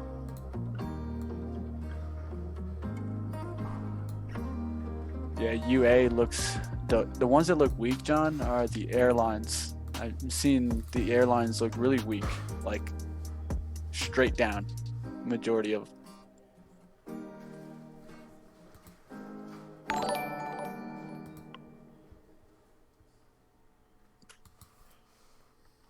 All right, looking for this to get back down through the low of the day. 1330s in play.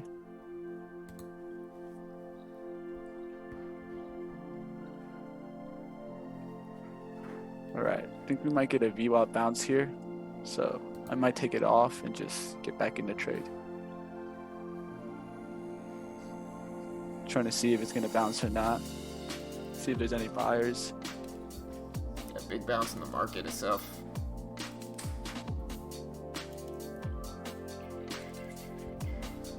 Above this 45, we're gonna take it off, guys. Let's see if we can get it to break down through that 40s.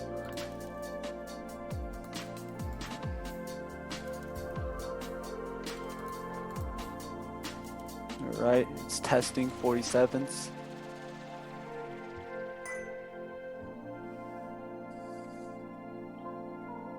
All right, I'm gonna take the trade off, guys. Only be down $27 for the day. Get refocused here. Went down from over 150 down to 27, so that's a pretty good trade there. Just got to refocus in here. Yeah, good work, bro. I think the key there was not being greedy on the first move. I took a lot of it off at 47, and the big thing there was just ease the day. Right.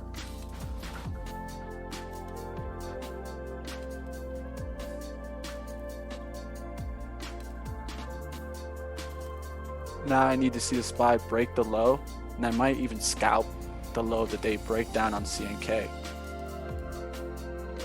There's a good rejection there from V WAP at 1355s.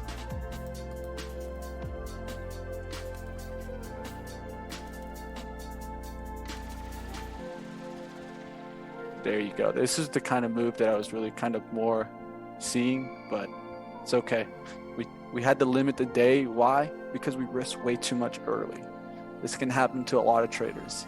I would love to stay in this stock, but I had to get out. Yeah, for sure. It's not a hindsight kind of look back thing. Oh, I would have made a lot more money. Nah, when you're at risk and you're big into red, I think a lot of the times it's always best to, especially if you felt you did more risk than you should have on those trades, just cut the trade, get yourself back to break even. It's not a bad thing. Yeah, for sure. I always say if you stick to your risk and reward, it's okay to just keep going and playing the game. But if you notice that you went way too far into risk on one trade, you have to get your probability back. put yourself back at break even. 100%. Yeah, and it happens. It happens a lot. You know, it's part of trading where sometimes you just take too much risk. It's all about how you manage it when you do. Exactly. It's gonna happen. It's bound to happen. You're gonna get a little testy sometimes. Everybody does. I get a little testy with my trading. It's just about how well you manage it, guys. There you go. Got the low of the day crackdown. I'm gonna look for a bounce back to V WAP for CNK. If I get a bounce back to V WAP or 1360s, I'll short again.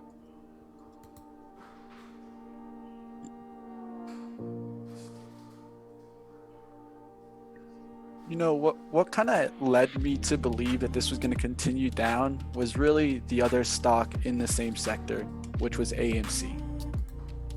And AMC struggled yesterday and made over $400 on that shorting. So was looking for this one to break down. It was down here at the VWAP when I shorted into CNK. And I could just feel that, it wasn't going to pop back to the 470s. That's really what I was kind of pairs trading along with it. Right.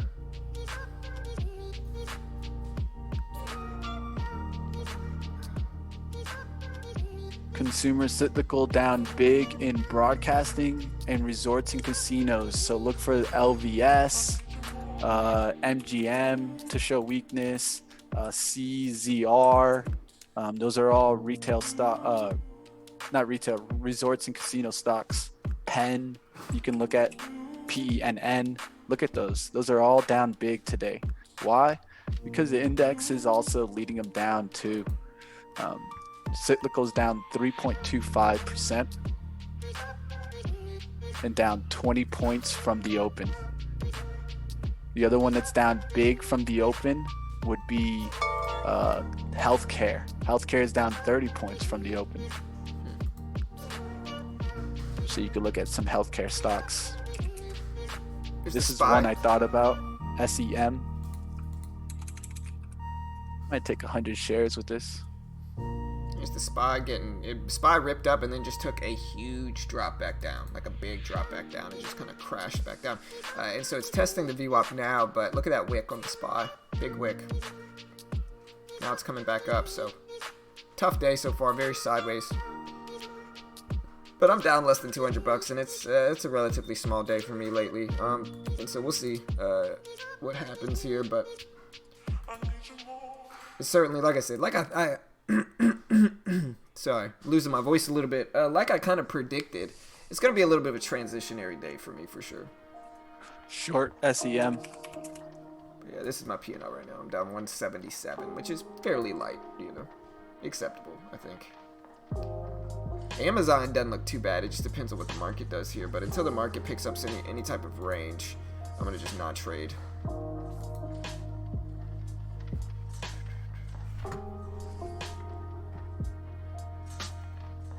Alright guys, I got short a little bit here in SEM. This is one that I was kind of just lower volume stock, so be careful with it.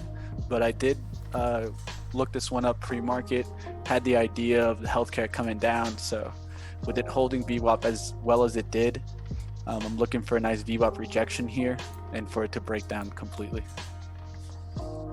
Yeah, SPY's starting to turn the other way. I think it's coming toward, I kind of agree with Joe.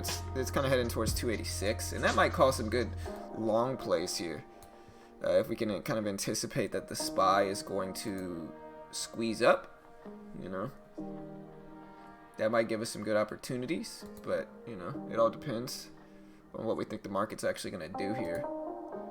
Yeah, I think good thing for kind of momentum traders, look for that 286 like you said to break, or the 284.50s on the downside. Yep. There's 286 test. Risking about $25 on this trade, but I definitely could see a move down towards $15.25. Could be $50 gain there.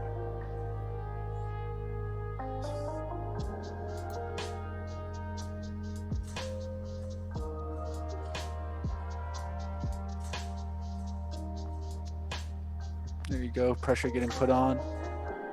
And Let's see if it can start breaking down.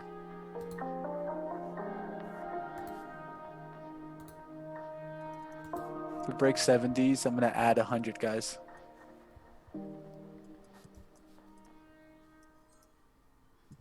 Right there, added 100.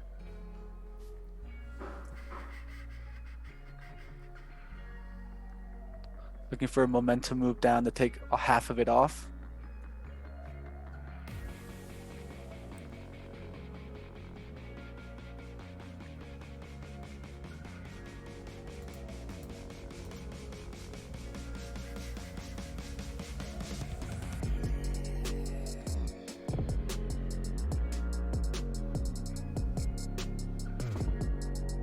Just not wanting to break. Gotta give it a second.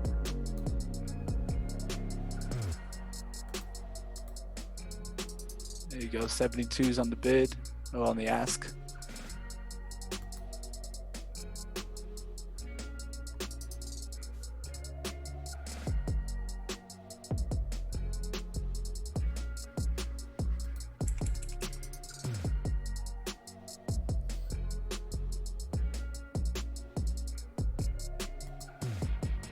All right, starting to get a little breakdown here. Let's see if we can get this breakdown to the 50s. Kind of scooped right there.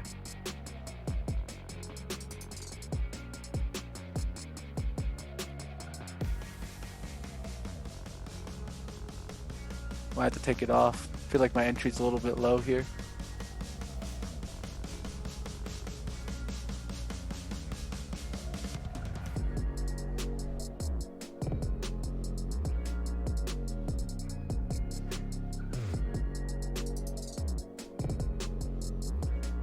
Give this a second. 75 showing up. Gotta be careful. Yeah, I'm probably just waiting to trade anything else. I don't see anything I really necessarily like. Yeah, man. Might even be time to go get another coffee. Yeah. One of those days, just take a 5-minute break, coffee, come back, nail a trade, get on out of here.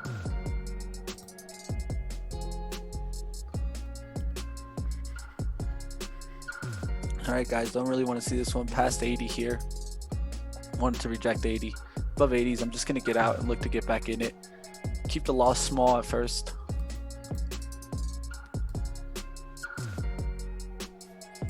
There you go, good rejection there for the 77s. Put a stop at 82 here. Want to make sure I hold towards my stop. I'm going to put it there at 82s. Just see if it breaks down right here. Breaks down, gives me the gold. Comes back up, it's just another trade, guys.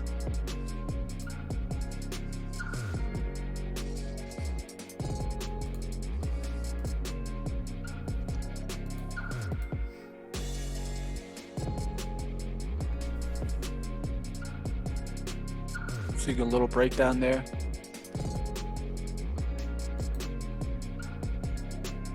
If it breaks these 63s, I think we'll get to the 1550s. That's really what I'm looking to get to. I'm kind of scalping Nvidia real quick. If we get a break of this high. Oh, there we go.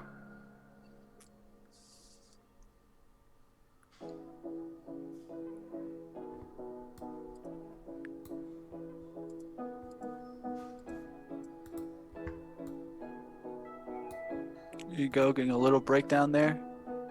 Now I just want this to continue down, so if it pops up past my number or to the break even, I'm just gonna get out.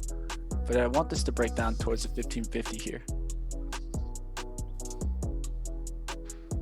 Holding 50 shares left of Nvidia. I'm gonna get out under 60, 286.60. I'm just gonna get out there. So nah, I mean, like you guys can see, I mean, I'm down 35 bucks on the day. It's not terrible, but definitely That's how you struggling. do it, bro. Huh? Nah, man. Hey, it takes more to come back than it does to make. Yeah. That's what I can say at least about that. It takes more to come back. JJ says, just nailed another scalp on Apple. Thank you for your scalp bids. Hey, no problem. All right, guys, now we definitely are holding the rest break even. Want this breaking down to the 50s. If it breaks down to the 50s, we'll take some off, and then we'll look to hold the rest. Thinking about taking Nvidia for a rebound bounce setup, but we'll see. Oh, Mitch, you're in something. My bad. You're good, bro. Yeah, just shorting SEM. I might switch over to my other stocks though, guys, because like I think learning how to There you trade go. these is probably going to take some paper trading, in my opinion. So I'm going to rotate back to like AMD and MU, my babies. Hey, when in doubt, go back to what you know works. Yeah, 100%. The system. Isaac had a really good quote earlier. He said, "Stick with what works." Or not a quote, but he had a really good thing. He said, "Why are you switching from what works?" And he's right. Like, I've been nailing every single day AMD and MU, and I switched to something I didn't know today. Got myself in a little bit of trouble. I'm back, but no fun. Yeah, another thing that I noticed, John, it's very hard to scalp these over $100 price points. For sure. I know you're able to do it sometimes, but I can tell you, I suck at it. Yeah, for sure. It's tough, at man. least in the hundreds. Yeah, for sure. 100%. Like, I think AMD, I would still classify it as a high-end mid cap, and I think those do the best, the mid caps. Yeah, certainly. MU's been the one that I've just been killing it lately with MU. It's just been like a money machine, and it works really, really well. But I was thinking of trading Nvidia today, but now I'm noticing they don't really trade quite the same. I'm jumping in MU a little bit short here for this double top fade. Let me cover a little bit All right, here. guys. Gonna set a stop here at 70s and let it go. Here's the drop on MU, 84s.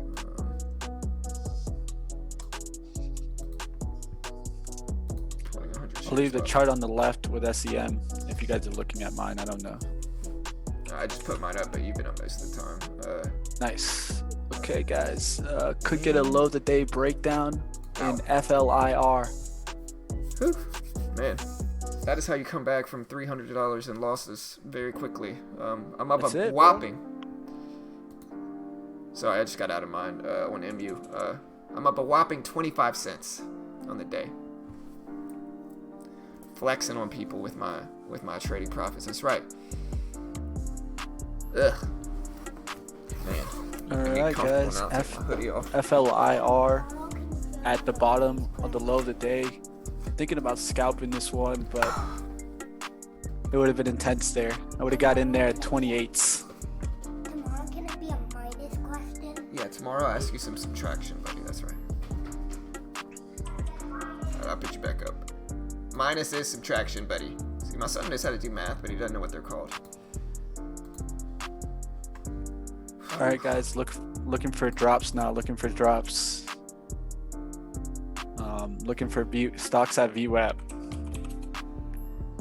I missed some fades already, so I'm looking for some bigger fades here. What's up, James? Good morning, bro. He says, "Yo, what's up, team? In late today, what I missed so far?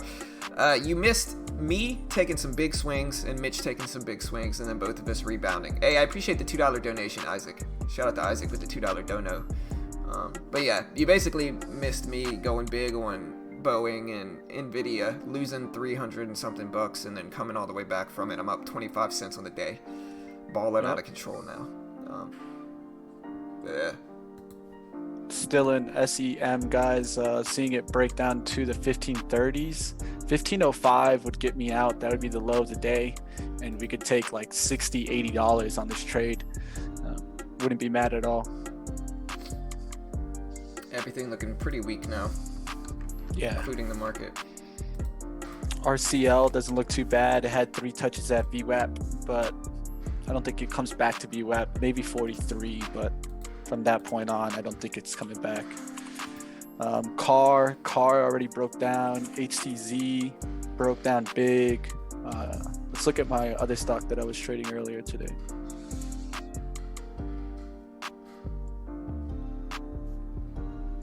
Let's shorten this down here.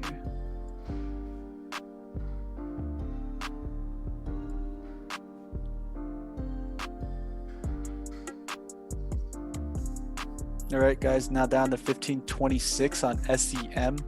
I think we might get another extension down towards the 510s. I might just take that and just celebrate, getting it into the green a significant amount on 2 trades, right back in it.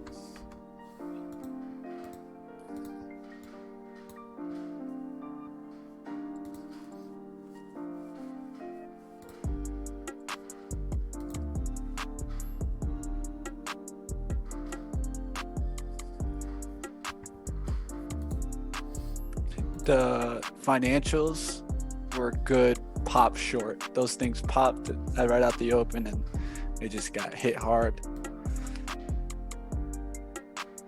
Now from the open, I always like to give stuff from the open.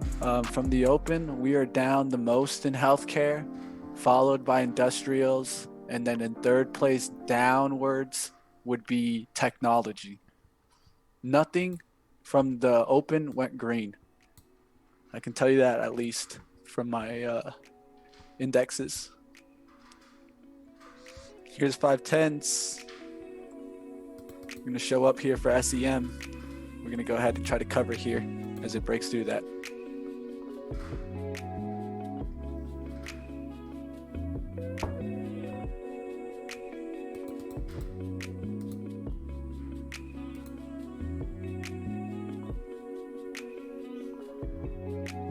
All right, 5/12s. I'm not going to get greedy, guys. It could go to 15.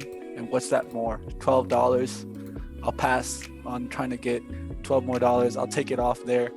Guys, 5/12s. Not a bad trade at all from 1573s. Really, original position was 1577. We added 100 shares on the breakdown of 70s. Took some off there at the 50s. Then took some off right now. And that's how it goes. Not a bad trade right there to the low of the day and getting ourselves in the green. Some traders want to hold there. I'm taking my green and focusing on extending it from that point on. Yeah, man. Yeah, that's the right move, bro. Yeah, bouncing back, man. Bouncing back. That's the important part. And, not trying to do too much. I think that's the important. You can try to do too much. That's a common thing for anybody that gets in the red big at the beginning. And I think we kind of at least kept it controlled. Even when I was down 150, when I got into the trade in CNK, I only risked $20 to begin with. I think that's important. Keep that risk low to begin with, especially if you're a range trader. I think too many range traders try to get too big of a position too early, and that can ruin your day in an instant. Yeah, that's the way to do it, JJ. All right, guys, JPM coming back up here to 93s. It's going to be interesting, but I did see the SPY hold that bottom, that 284.50s. So be careful. It could sweep back up.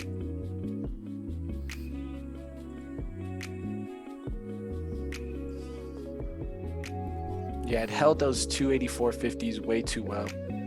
Be careful here. It's definitely in a chop, the SPY.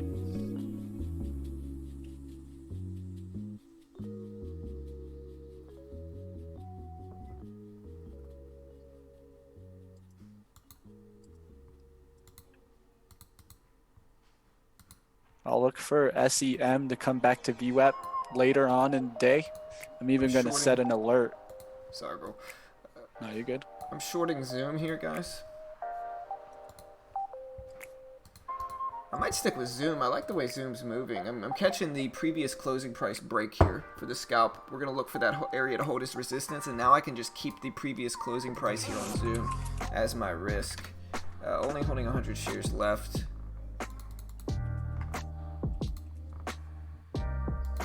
Here's the previous closing price. As you can see here, it's at 135.16. I'm going to maintain that as my risk. I might actually take a little bit more off here. Ideally, we'd like to see a breakdown underneath this here. These lows at 134.60s is what we want to see. That's about hit my risk. Again, my risk is 135.17. And I think the bid has to hit that, not the ask price. Here's the set. All right, guys, you guys see SEM bouncing off the low of the days there. That's why I take profit, guys. And there's a reason why I take profit the low of the day is that I always feel like if you don't take some kind of profit at the low of the day, Majority of the times it's greed. So I just got out of Zoom there, $153 day. And so, not a bad little comeback, but we'll see what we get here. I'm going to go to the restroom. I got to go to the restroom. I've been kind of holding it so I can trade this, but I'll be back, guys. I'll throw Mitch up. Not a bad day, not too shabby. Just a big swingy day, which is no fun, but oh well. All right, guys, I'm going to start trying to find the biggest hit stocks. Food distribution getting hits over 4.5% today. You can watch this one to pull back. Stocks in food distribution are going to be U.S. Foods, USFD. It's a lower price stock, around $20. Then you got Chef. Chef also showing weakness today, CHEF. And that one has resistance at 14. A big resistance at 14 right now is sitting at 13, 18. It's already cracked down from the V WAP, showing weakness.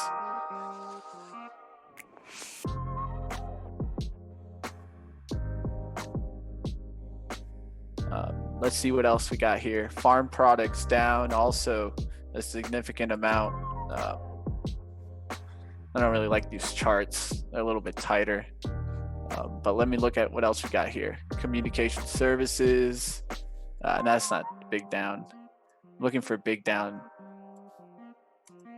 All right, big down. Computer systems and semiconductors equipment. In computer systems, we got HP. HP down a significant amount today, down to 1470s from 1525 today.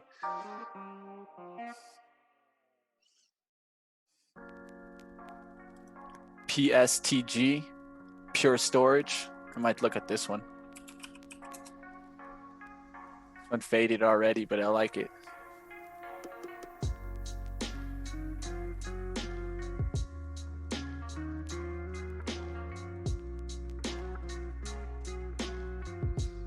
All right, guys, if you guys want me to take a look at some stocks, I'll go ahead and I'll take a look. I'm just trying to call some out for you guys.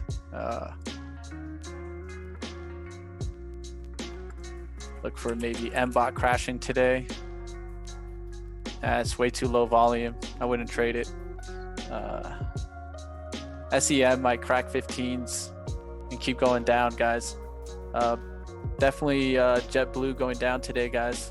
Maybe should have sold my shares up there in $10. But I was thinking about selling, to tell you the truth, in $10 and just taking $5. But there was really no point. I'm looking for this one to get back down to 850s, 825s.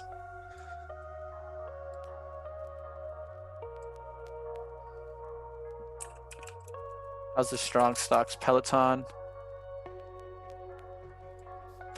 making a nice flag pattern here. I like this. It's the only stock I'm really bullish on, big in the market right now. All right, guys, I'm back.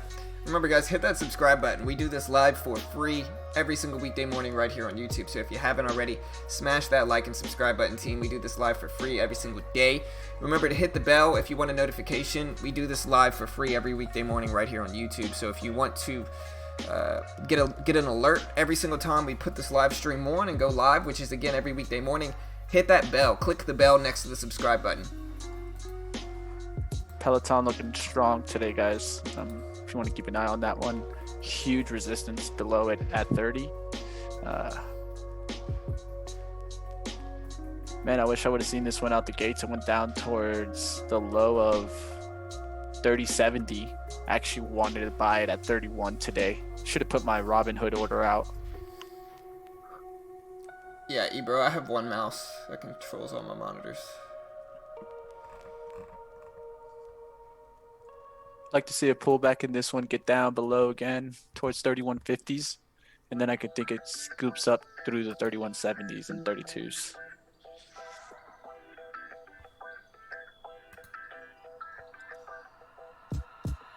All right, guys, I'm going to take a second here to go ahead and get my own little refresh going here. I'll probably get some coffee, get focused in again, try to nail one more trade, and end the day up big green.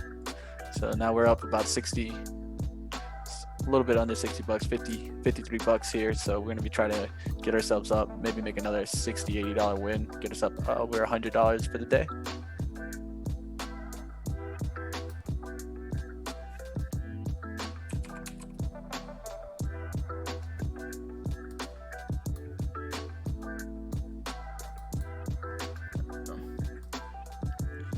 Be careful with FLIR coming back to the V WAP in a strong manner. 4250s could squeeze it, so just want to make sure you guys know about those levels. Hey John, what do you think about AMC? I think AMC had its run up leading up till today when the market's going to open, and I think today, like it kind of is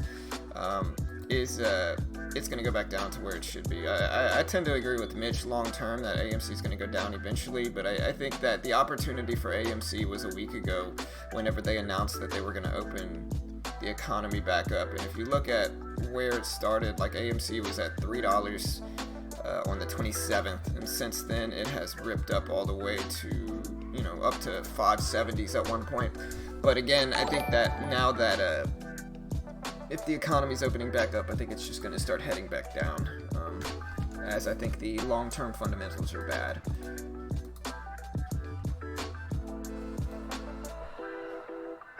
Market breaking lows. I might short 50 shares of. I got you, Isaiah. Having you making money in healthcare, man. One of the things I've been trying to really improve on for you guys is sector analysis and industry analysis. And this is pretty much letting you guys know where the traders are, where the momentum is. Right, so I'm in 25 shares of NVIDIA. Small position. We're going to see if we can get a breakdown with this market coming down some.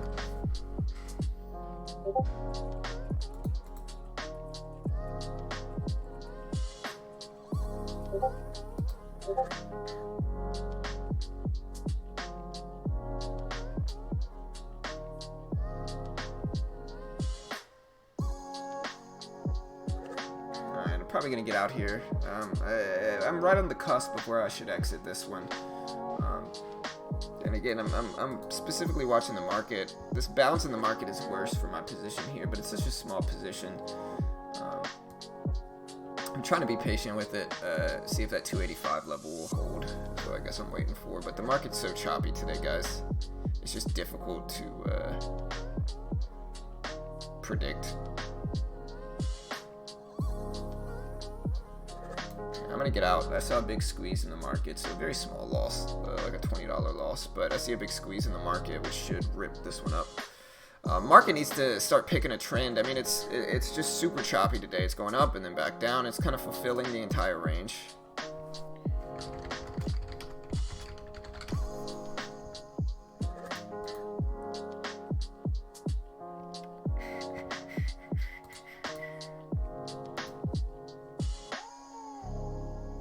Hey, I see you, James. You as well, brother.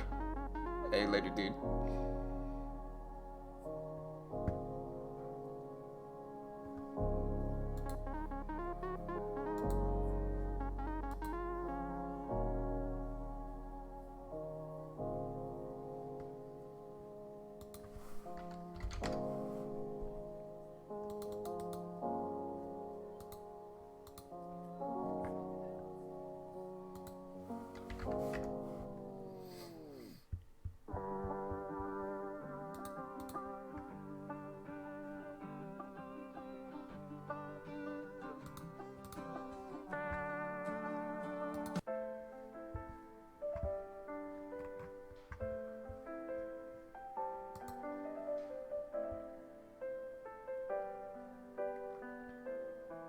Hey, what's up, Killer?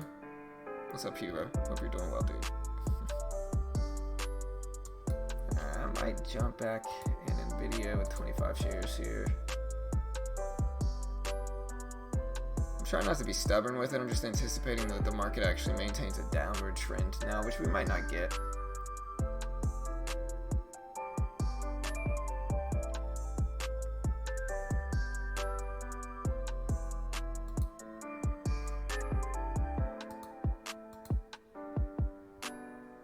So this will be a little bit longer term hold. See if we get a nice little breakdown in Nvidia down here.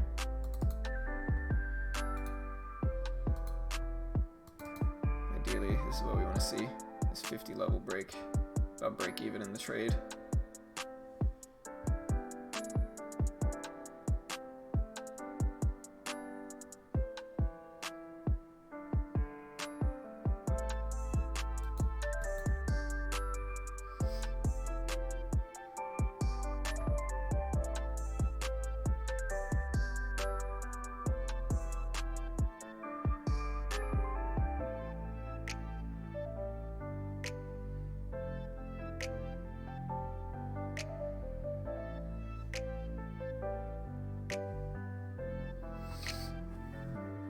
Yeah, like I said, 284 breakdown is what we want. I don't mind adding to this one if we get a pop up to 284.50 now. I don't hate that necessarily. Here's a little bit of a pop. I'm going to add a little bit more here. I'm in with 50 shares now.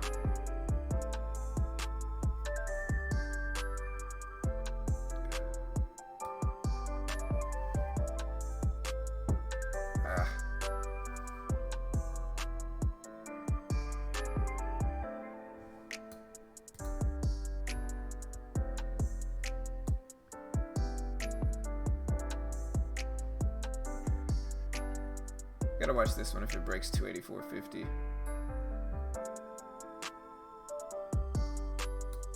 Oh my gosh, I accidentally exited this one. I'm gonna jump right back in. Stupid, man, just dumb mistake on my end.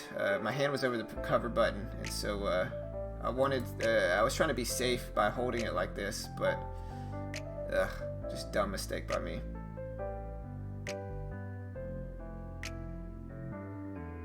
I'm gonna get out here. I don't like this rip in the SPY. Still up over 100 on the day. Like I said, I've been trying to trade AMD and Nvidia more often today, but it's just not really going my way, I don't think, with these. Luckily, the commissions are gonna be tiny on this, but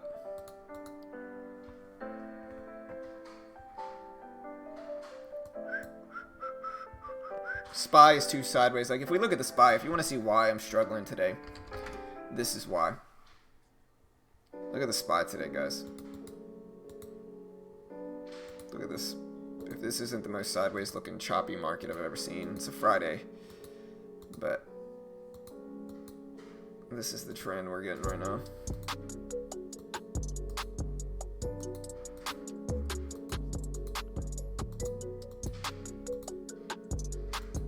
Look at that. It's like the ugliest trend ever. Looks like I faked out here on Nvidia too. But this is why I'm struggling today. Is the music louder than me? Is it?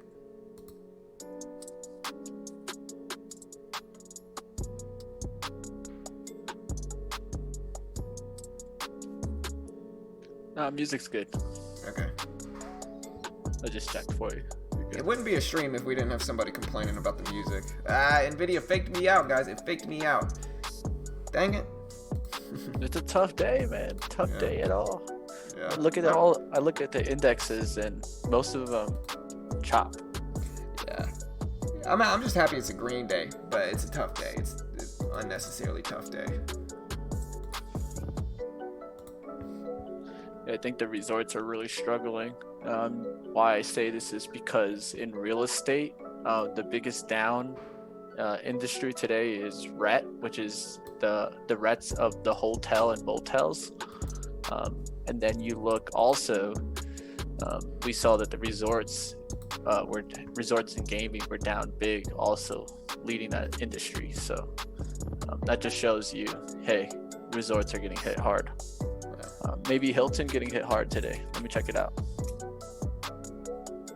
Yeah, significantly. I mean, from where it was 2 days ago, it was at $82, now down to $72. So I guys just jumped in short on Nvidia, took my money back. That's right, Nvidia is what you get.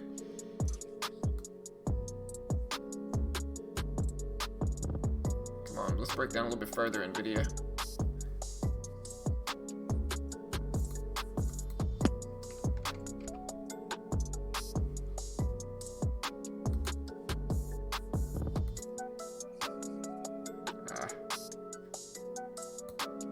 Nvidia took the money back. I'm up 117 on the day, but dang it, man, Nvidia. I'm trying to learn how to trade it, and like I'm just not used to it. I'm used to trading AMD and MU, and this one definitely has a bigger range. It's gonna take a little adjustment period. Here's my P&L on the day. I don't know. We'll see what happens. No, I'm not mad at you, KG. Listen, bro, you're good, bro. Like I said, I'm just kind of messing with you. Chill, man. I'm just messing with you. Like I said, no, you to understand the full context, you got to understand, like, people are always complaining about the music. You know, you got half the chat that complains that the music is too loud, and then you got half the chat that complains that the music's too low, you know? And so they balance off of each other, and I'm just making fun of that dynamic, if you will, KG. I'm not attacking you personally, bro. Chill. You know, you're good. I'm not mad at you, dude.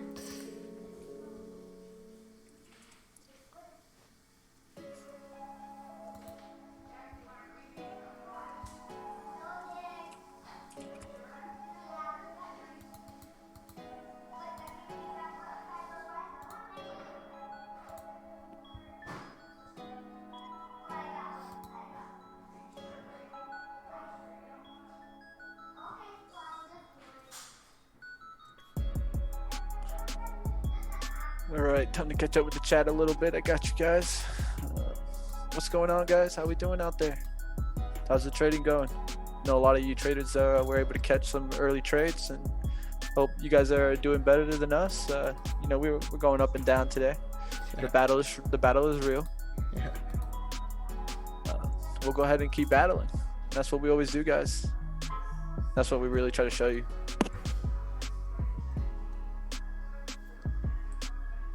All right, catching up with the chat.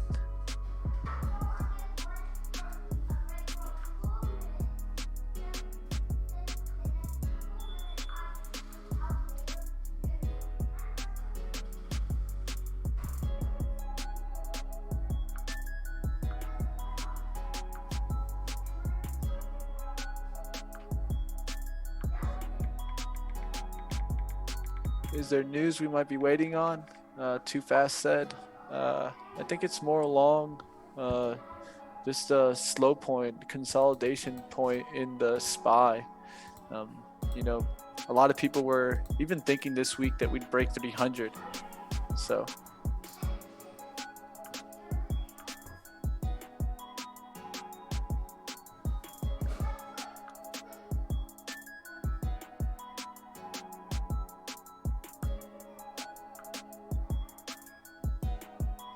Some people wanted to talk about how do I see these indexes and sectors.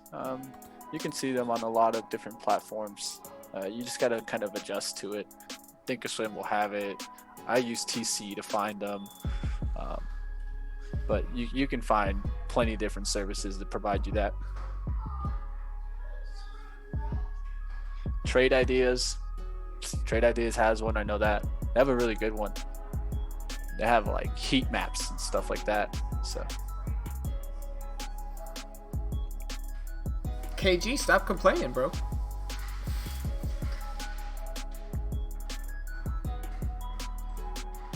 Hey, good luck, Nick. Yeah, I'm just chilling right now. I'm not, you know, attacking nothing really.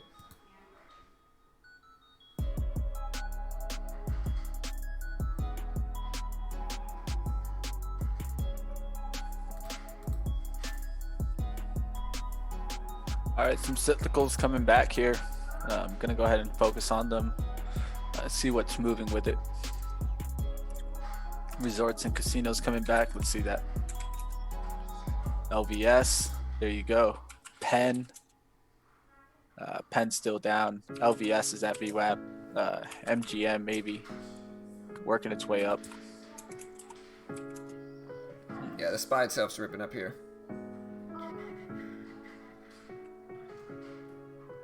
All right, guys, we'll let LVS come back to V WAP, above V WAP one more time, and then I'll try to get shorted.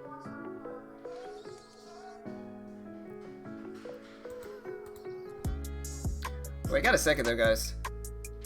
If anybody wants to use the same platform that we're using, I'll post this link. Like I said, there's a lot of different options for new traders. And different places are good for different things, right? And so like specifically, like if you're trying to get your feet wet in the market and you only have like a very limited amount of money, I think the best way to get started is really through TEFs and TradeNet. And people hate on them. Like I said, a lot of times they're not looking at it objectively, and if they don't like TradeNet, like what are the other options for a new trader, right? Like there's not that many. With TEFs and TradeNet, you spend $3.99 for their base package, right? And it comes with a course and a demo account and access to their chat room and a lot of cool stuff that'll benefit new traders. But then once you're approved, as long as you haven't bought too many packages before, you become a contractor for them. And once you're approved, they give you $14,000 in buying power to trade with for $3.99. So you're gonna get to trade a solid account for $3.99, a $14,000 funded account for $3.99, and it operates like a prop firm.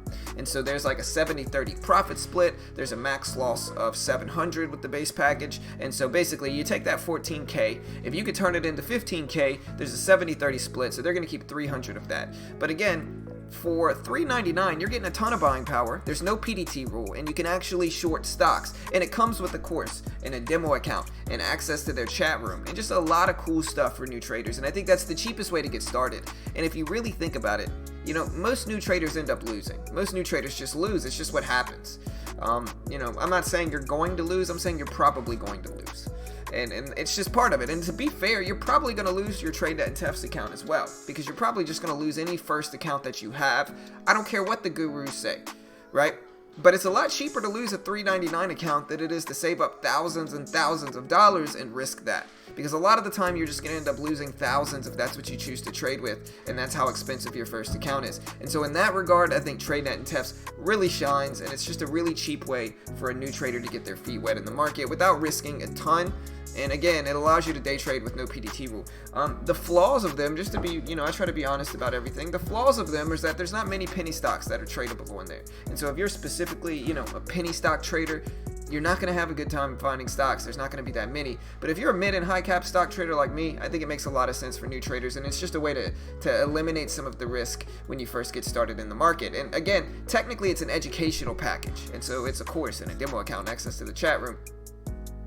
And I think, when you think about the entire bundle as a whole, I think it makes a ton of sense for a new trader when they first get started in the market. And so if you want to check that out, here's the link. Great way to help support our channel if you go through the link. Obviously, we make a commission. We make a commission if you sign up through us, and so obviously we're biased in their favor as affiliates. But again, objectively speaking, I think it's a really cheap way to get started if you're new. And there's the link in the chat if you want to check that bad boy out.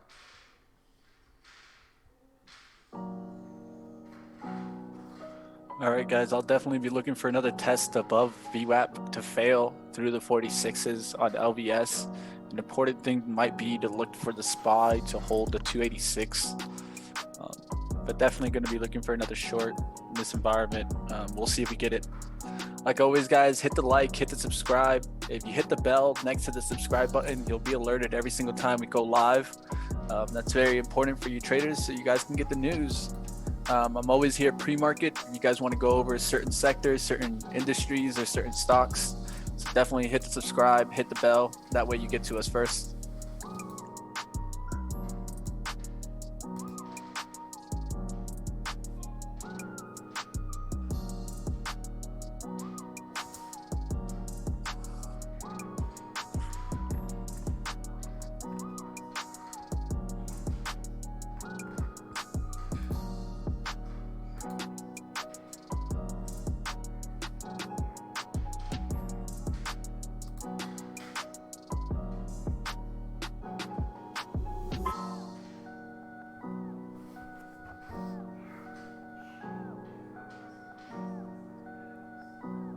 Hey, and I appreciate all the subs today, guys. Welcome to the team. Appreciate that.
All right, guys, nice rejection there above 46. It was 46.06. See if I can get closer towards 46, but I'll go ahead and I'll take it some. Dropped right there. Let me get it back in the 90s. I'll take some.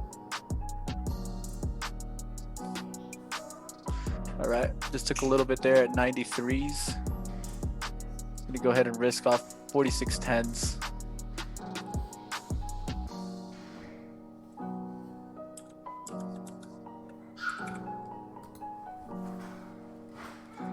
Go ahead and set a stop there at 11. Want to see this start heading down and the SPY reject, head towards that 284.55s. Let's see if it has a tendency of holding below this 46 number. That's what we want to see.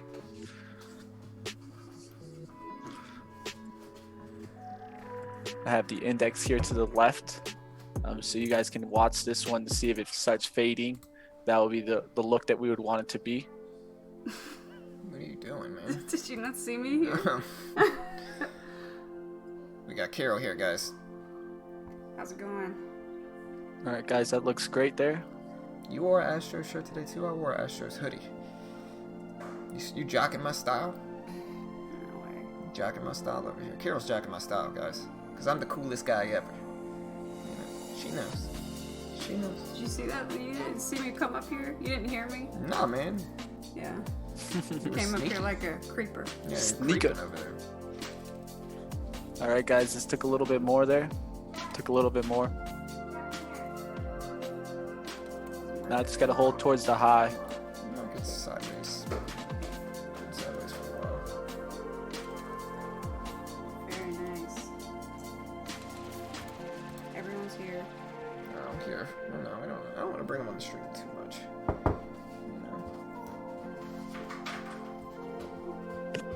No, hey, bud. Hey, hey, come Not too much, buddy. on. My whole family's trying to come on stream right now. Alright, come on. Yeah. Alright. Out of here. There you go. Alright. Alright. I'll get you a chair. Kira, you gonna come stay? I'm gonna get this schoolwork. Yeah, I'm probably about to close it up anyway. I'm not seeing too much I really like this one. But, What? Okay, I guess I'm spraying everything's here. I know, man. The Astros got caught. But at the same time, as a baseball fan, listen, it's not that unheard of in the industry. Like, people have been using corked bats and all this stuff to try to gain any edge they can. You give somebody the opportunity to find an edge like that in baseball, they're going to take it. That's just baseball. People crying about it are just, they're the only reason they're crying about it is because the opposing team, you know, they're not Astros fans, but they know if their team did the same thing, they wouldn't have an issue with it. And I don't have an issue with it, honestly. Like I said, that's baseball. You know, baseball players are going to do whatever they can to find that edge. And, you know, it is what it is. I'm not mad at them for it. You know, find their edge, you know. And I think it's extremely hypocritical for the whole fan base of baseball to just attack the Astros like that. Like, come on now, man. Like, they've been using cork bats. They've been using baseball pitchers put all types of stuff like grease on the balls. They do it, whatever they can to have an edge. And so everybody wants to act all outraged now. All right, like, come on guys, now, just man. added. Just added. Yeah, there's always been scandals in baseball. Yeah, like, be Each real. year there's something. Yeah. Here, wait, come back. Yeah, morning everyone. How's it going? Yeah, Patriots. Like I said, it's sports, man. You know, we're dealing with highly competitive people. Like, they're gonna do It's whatever just they how it is. Exactly. Yeah, The Patriots. It's part of the. culture. I mean, it's just like in trading. If I came up with a new logarithm, I'm gonna go sell it to the top brokers, top hedge funds. Right, for sure. Whoever wants to pay me the most is gonna get it. Right, 100%. It is what it is, man. People can get mad about it, but they're not, you know, like I said, they're just not Astros fans. Like I said, I don't have a problem with it. I don't have an issue. There you go. All right, Jack. Come on. Hey, stop coming on We street. in there, guys. We in there. All right. This looks Bye, great. y'all. Carol's out of here. I'm like trying to wave and it's opposite. Yeah. All right. Y'all have a good weekend. So. All right. Bye. All right, guys. We're looking really great in this here. Index starting to reject here. SPY starting to head down. Want to see it break down through the V WAP. At least the index rejected from the VWAP there, so we're starting to get a little bit of a fade. Let's see if we can really get this to start heading down towards the support.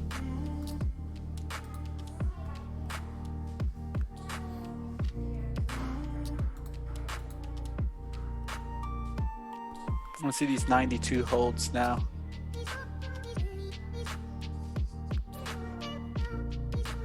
Don't really want to see it by 46 again. I wanted to see 92 hold on the upside.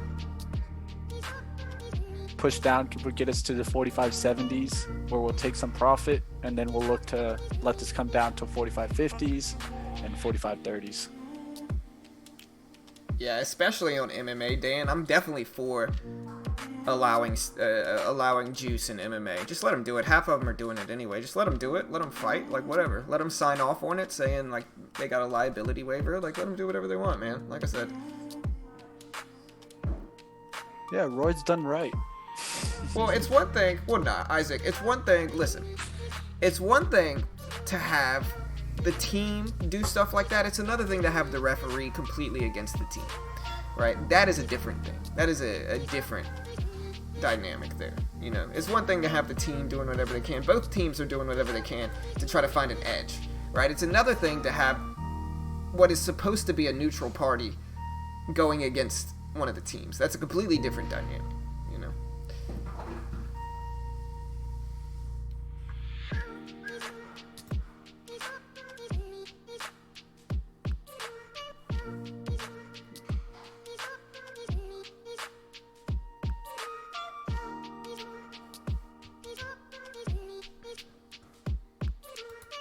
All right, guys, little crack there. Chick is a stone cold piece. And take off Thank a little bit here. If it doesn't break down through the 70.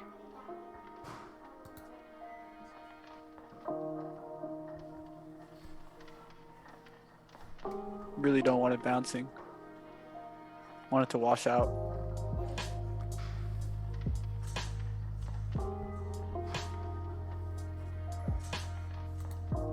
The index is helping, but we don't want the index to go back above that high. Really, I want it to start holding this level. Maybe this wick. And there's a bounce there. Not really what we want to see.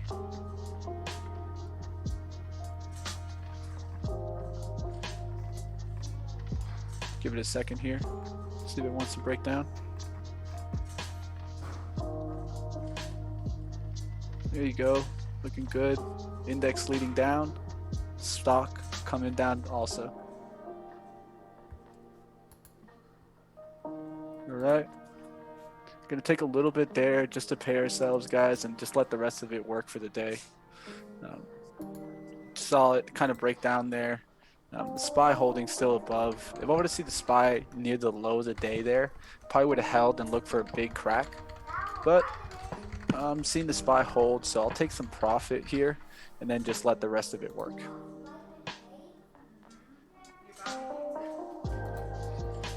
I'm gonna set a stop, break even on the rest, guys. We're running low on vitamins. We're supposed to be getting some.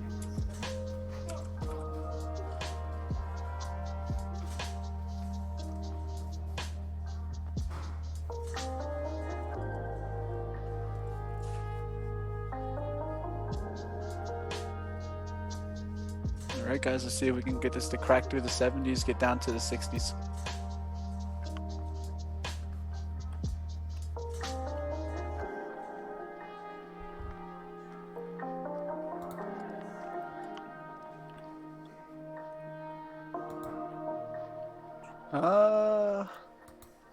RSD. I don't know if you're looking at the same LVS that I'm looking at. I wouldn't call this an uptrend.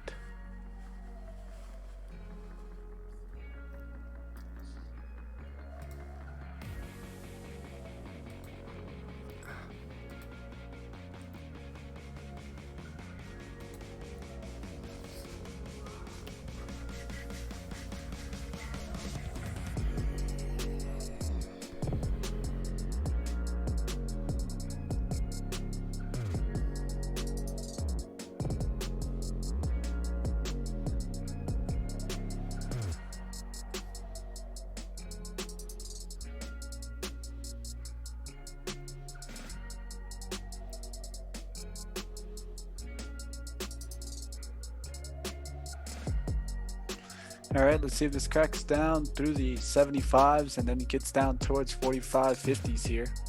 That's what we're expecting to see. The index leading down towards the support will be a great thing to look for. Vitamins my wife gave me a killer. That's what I'm eating. My wife gave me some vitamins. Look for it to head towards this area. Sorry about that.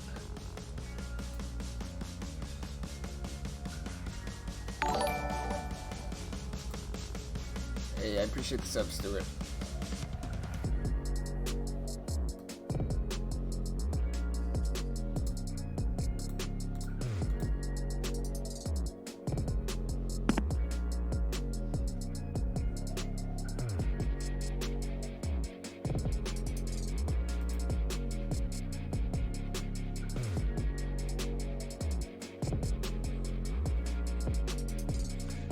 Yeah, there's a bunch of little tricks in baseball. I used to pull out the stitches.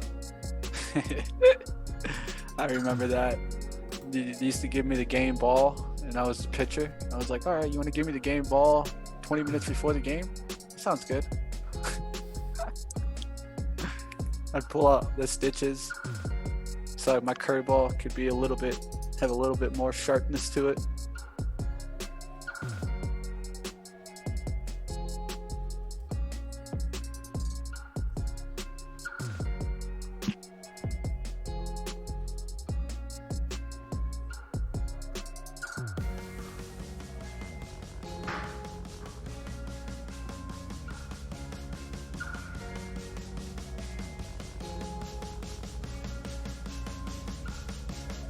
Alright guys, just hanging out.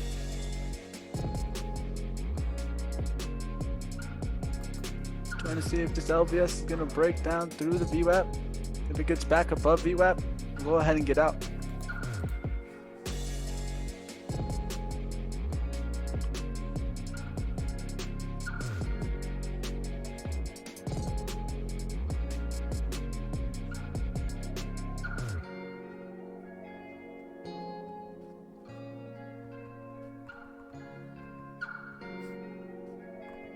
Someone in here was asking about lower price stocks, and I'll talk about this. So the big thing you want to understand, like, the reality is, listen, I could probably get more views if I streamed penny stock trading, right? Penny stock trading is obviously the higher volume niche in the trading world, right? And so, like, you'll see penny stock streams get more views, you'll see penny stock videos get more views, and you'll see ultimately just more traders that trade penny stocks, right? And that's for a few different reasons. One of them, the most obvious one, is that they're cheaper to trade, right? You don't need as much buying power. But the other one is that a lot of the time, like, the people that are promoting the penny stocks are front loading onto positions in order to pump the price of the stock up so they can profit from it, especially when they're low float stocks, right? And so what you see a lot of the time is you see YouTubers, everybody's trying to teach penny stocks because, again, it's the higher volume niche. If you make a video about penny stocks versus just regular stocks, the penny stock niche is going to get more views. You know, it's just the way it is. You know, we got channels that are smaller than mine that stream penny stocks that get more views than me because, again, they're streaming penny stocks and we're not. But the reality is, and this is the reality, is that penny stocks are the lower percentage play. They're harder to trade, they're less predictable, and they're ultimately more risky, in my opinion. I'm not saying you can't make money from them, but what I am saying is that they're just going to be ultimately more difficult and more risky for you to trade. And the reason most people are promoting them is because, again, they're profiting from pumping them up to their followers. And so, for instance, you got a stock that has a 500,000 share float, and you call out to your 500 followers, hey, this stock's going to go up, and all of those followers buy the low float stock at one time. That's going to be a self-fulfilling prophecy and bump that stock up. And so, and the person can buy the shares before they call it out and then pump the price up and then sell into their strength that they're causing. The problem is about half of their followers are going to be stuck holding that bag. You know, half of the followers are going to get stuck in the huge drop, the huge squeeze down that's going to occur when that happens, you know. And so one thing I see here a lot is I see everybody saying, hey, where can I get stock picks? Like, where can I get penny stock plays? Who can call out some good penny stocks? And you're really stuck in a terrible, toxic cycle if you're asking that question. And again, the reason you're stuck in it is because, like, sure, you might profit some, but it's basically a 50-50 chance. You might profit, you might get stuck in that drastic squeeze that you're going to get when everybody starts selling in that big pump and dump scheme that you're involved in. And so the reality is, mid and high cap stocks are objectively more predictable. They're self-evidently more predictable.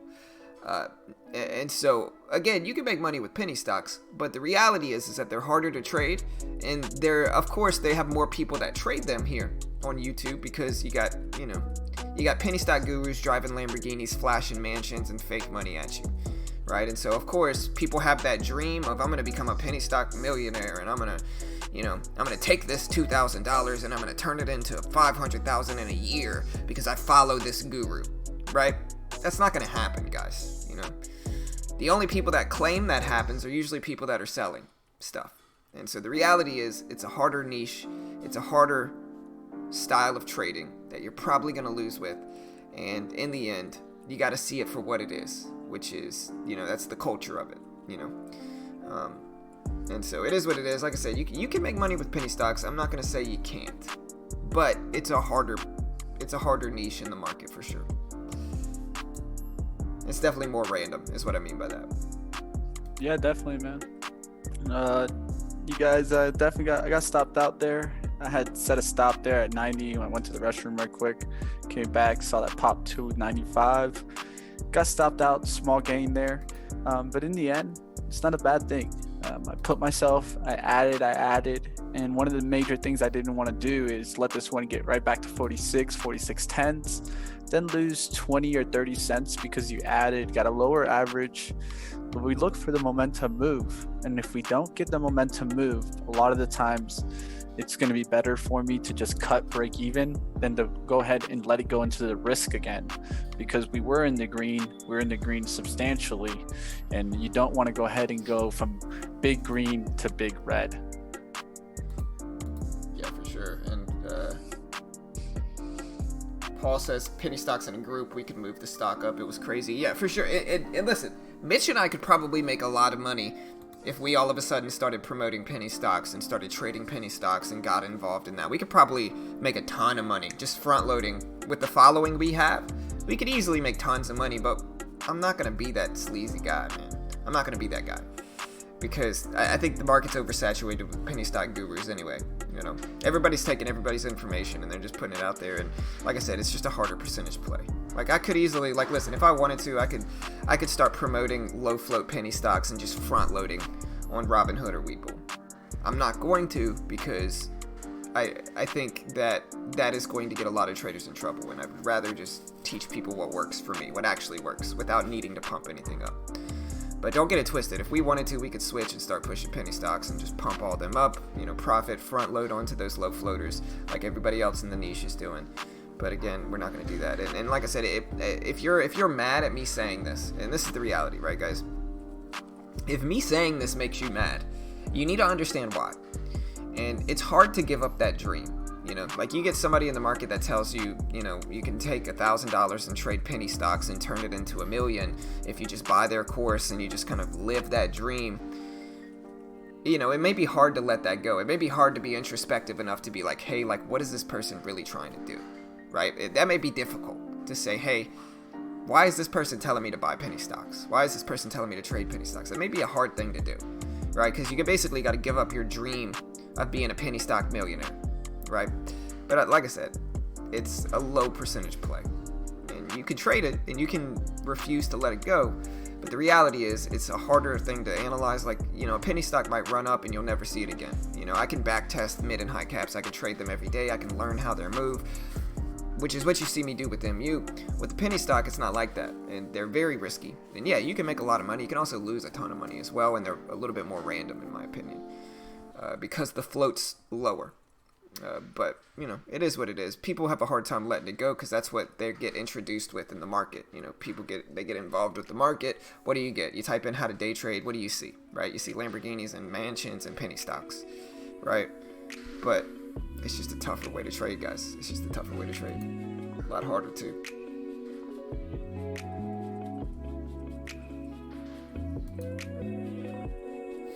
Well, somebody starts hating now.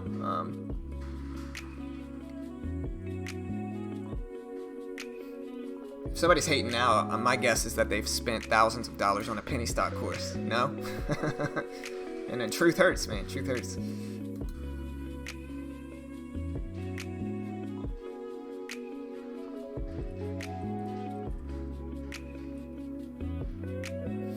And like I said, me saying that, people get weird. It's kind of like I said, if you've ever tried to talk somebody out of a pyramid scheme, right? They'll defend that pyramid scheme until death. They'll say, "No, man, everybody's making money with this pyramid scheme, with Herbalife. You know, everybody's making money with It Works. You know, I know it has multi-level marketing, you know, qualities, but you know, everybody's making money with it. You know, it's a great opportunity. You know, that's what they say, right?" The reality is it's a pyramid scheme. And so, again, this is all just my subjective opinion. If it makes you upset, like I said, you really want to question why it makes you upset. Because sometimes truth is not fun to hear, but sometimes it's what you need to hear.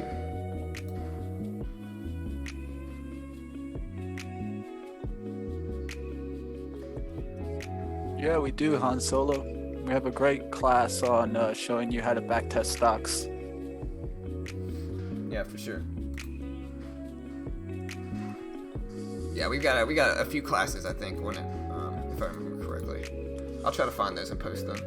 John, in my opinion, in order to be consistent with penny stocks, not trading stocks under $1 is to trade 3 or 4 stocks on a consistent basis and learn how they behave. But that's the problem, though, is that you could trade penny stocks, and I'm not talking about just stocks under $5. I'm talking about specifically low float stocks under $4 or $5, like low floaters. Like if it's a high float stock, it's tradable. Like you can test that. It's consistently volatile and moves and stuff like that. If you're talking about low float penny stocks, like I said, like you might try to do it, and nobody wants to hear this. And when I say this, if you wonder why we get a lot of hate as soon as we start saying this, it's because we're threatening people's business, right? We're attacking their business model. Right, and that makes them feel threatened, and so they criticize us, right? But the reality is, it's extremely difficult to trade penny stocks. It's not something where buying a DVD or following a guru is going to be able to teach you, right? Again, it goes back to the other video. All the patterns and strategies are publicly available, and if you think they're not, if somebody's trying to sell you on some top secret strategy that nobody knows about, that's nonsense. It's all available publicly already. And again, the reason it's available publicly is because people pay for the content. They say, "Hey, this content sucks," and then they just take the strategies and they upload it for free. Sorry guys, just didn't want to interrupt John there. About to get out, guys. Took 86s, about to get out. If it goes over 46, over 46 gets me out.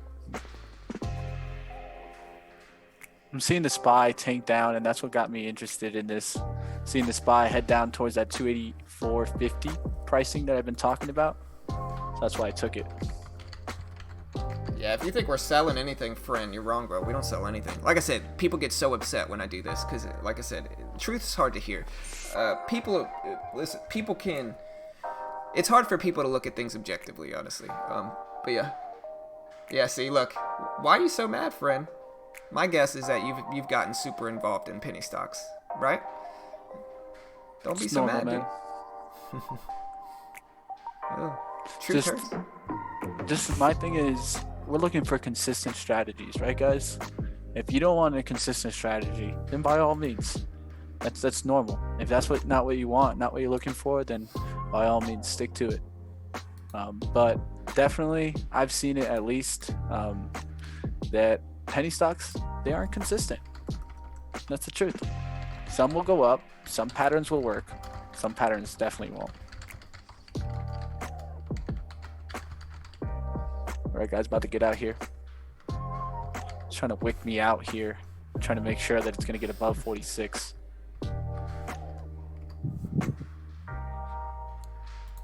With the SPY looking so weak, that's why I'm holding on for a second here. Yeah, like I said, we don't sell anything. Everything's free, and we live stream our trades every day on YouTube. And so, You can't find that. yeah. Like I said, like he could act like we're just selling stuff. I'm not selling anything. We don't sell anything. We don't charge for anything. Everything's free. We're just a free resource and community. And again, it's my subjective opinion, right? But we live stream every day, and so you can figure out if we are doing what we're doing. But the reality is, like I said, me saying that makes people feel threatened, and so they end up acting like Friend here, who my guess is he's probably gotten really involved in the penny stock game. He's probably spent thousands and thousands of dollars on courses in penny stocks, and now me saying that makes him feel threatened, right? And so that presents itself with him acting like he just did, right? But again, doesn't matter to me. I don't sell anything. Everything's free.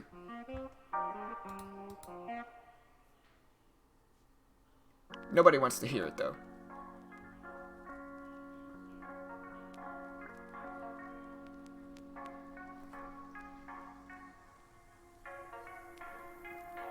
But yeah, I'm probably going to close it down, guys. I'm not seeing anything I really love today, and my kids are trying to get me to go play laser tag, so I might play laser tag with them.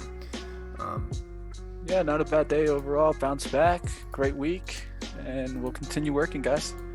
Yeah, guys, if you, like I said, you want to use our platform, there's a link. It's not our specific platform. It's just a referral link. If you want to check out trade ideas, you can check those out as well. And if you use our promo code, it does help support us. And you can use promo code BT15. Get 15% off if you want to check that out.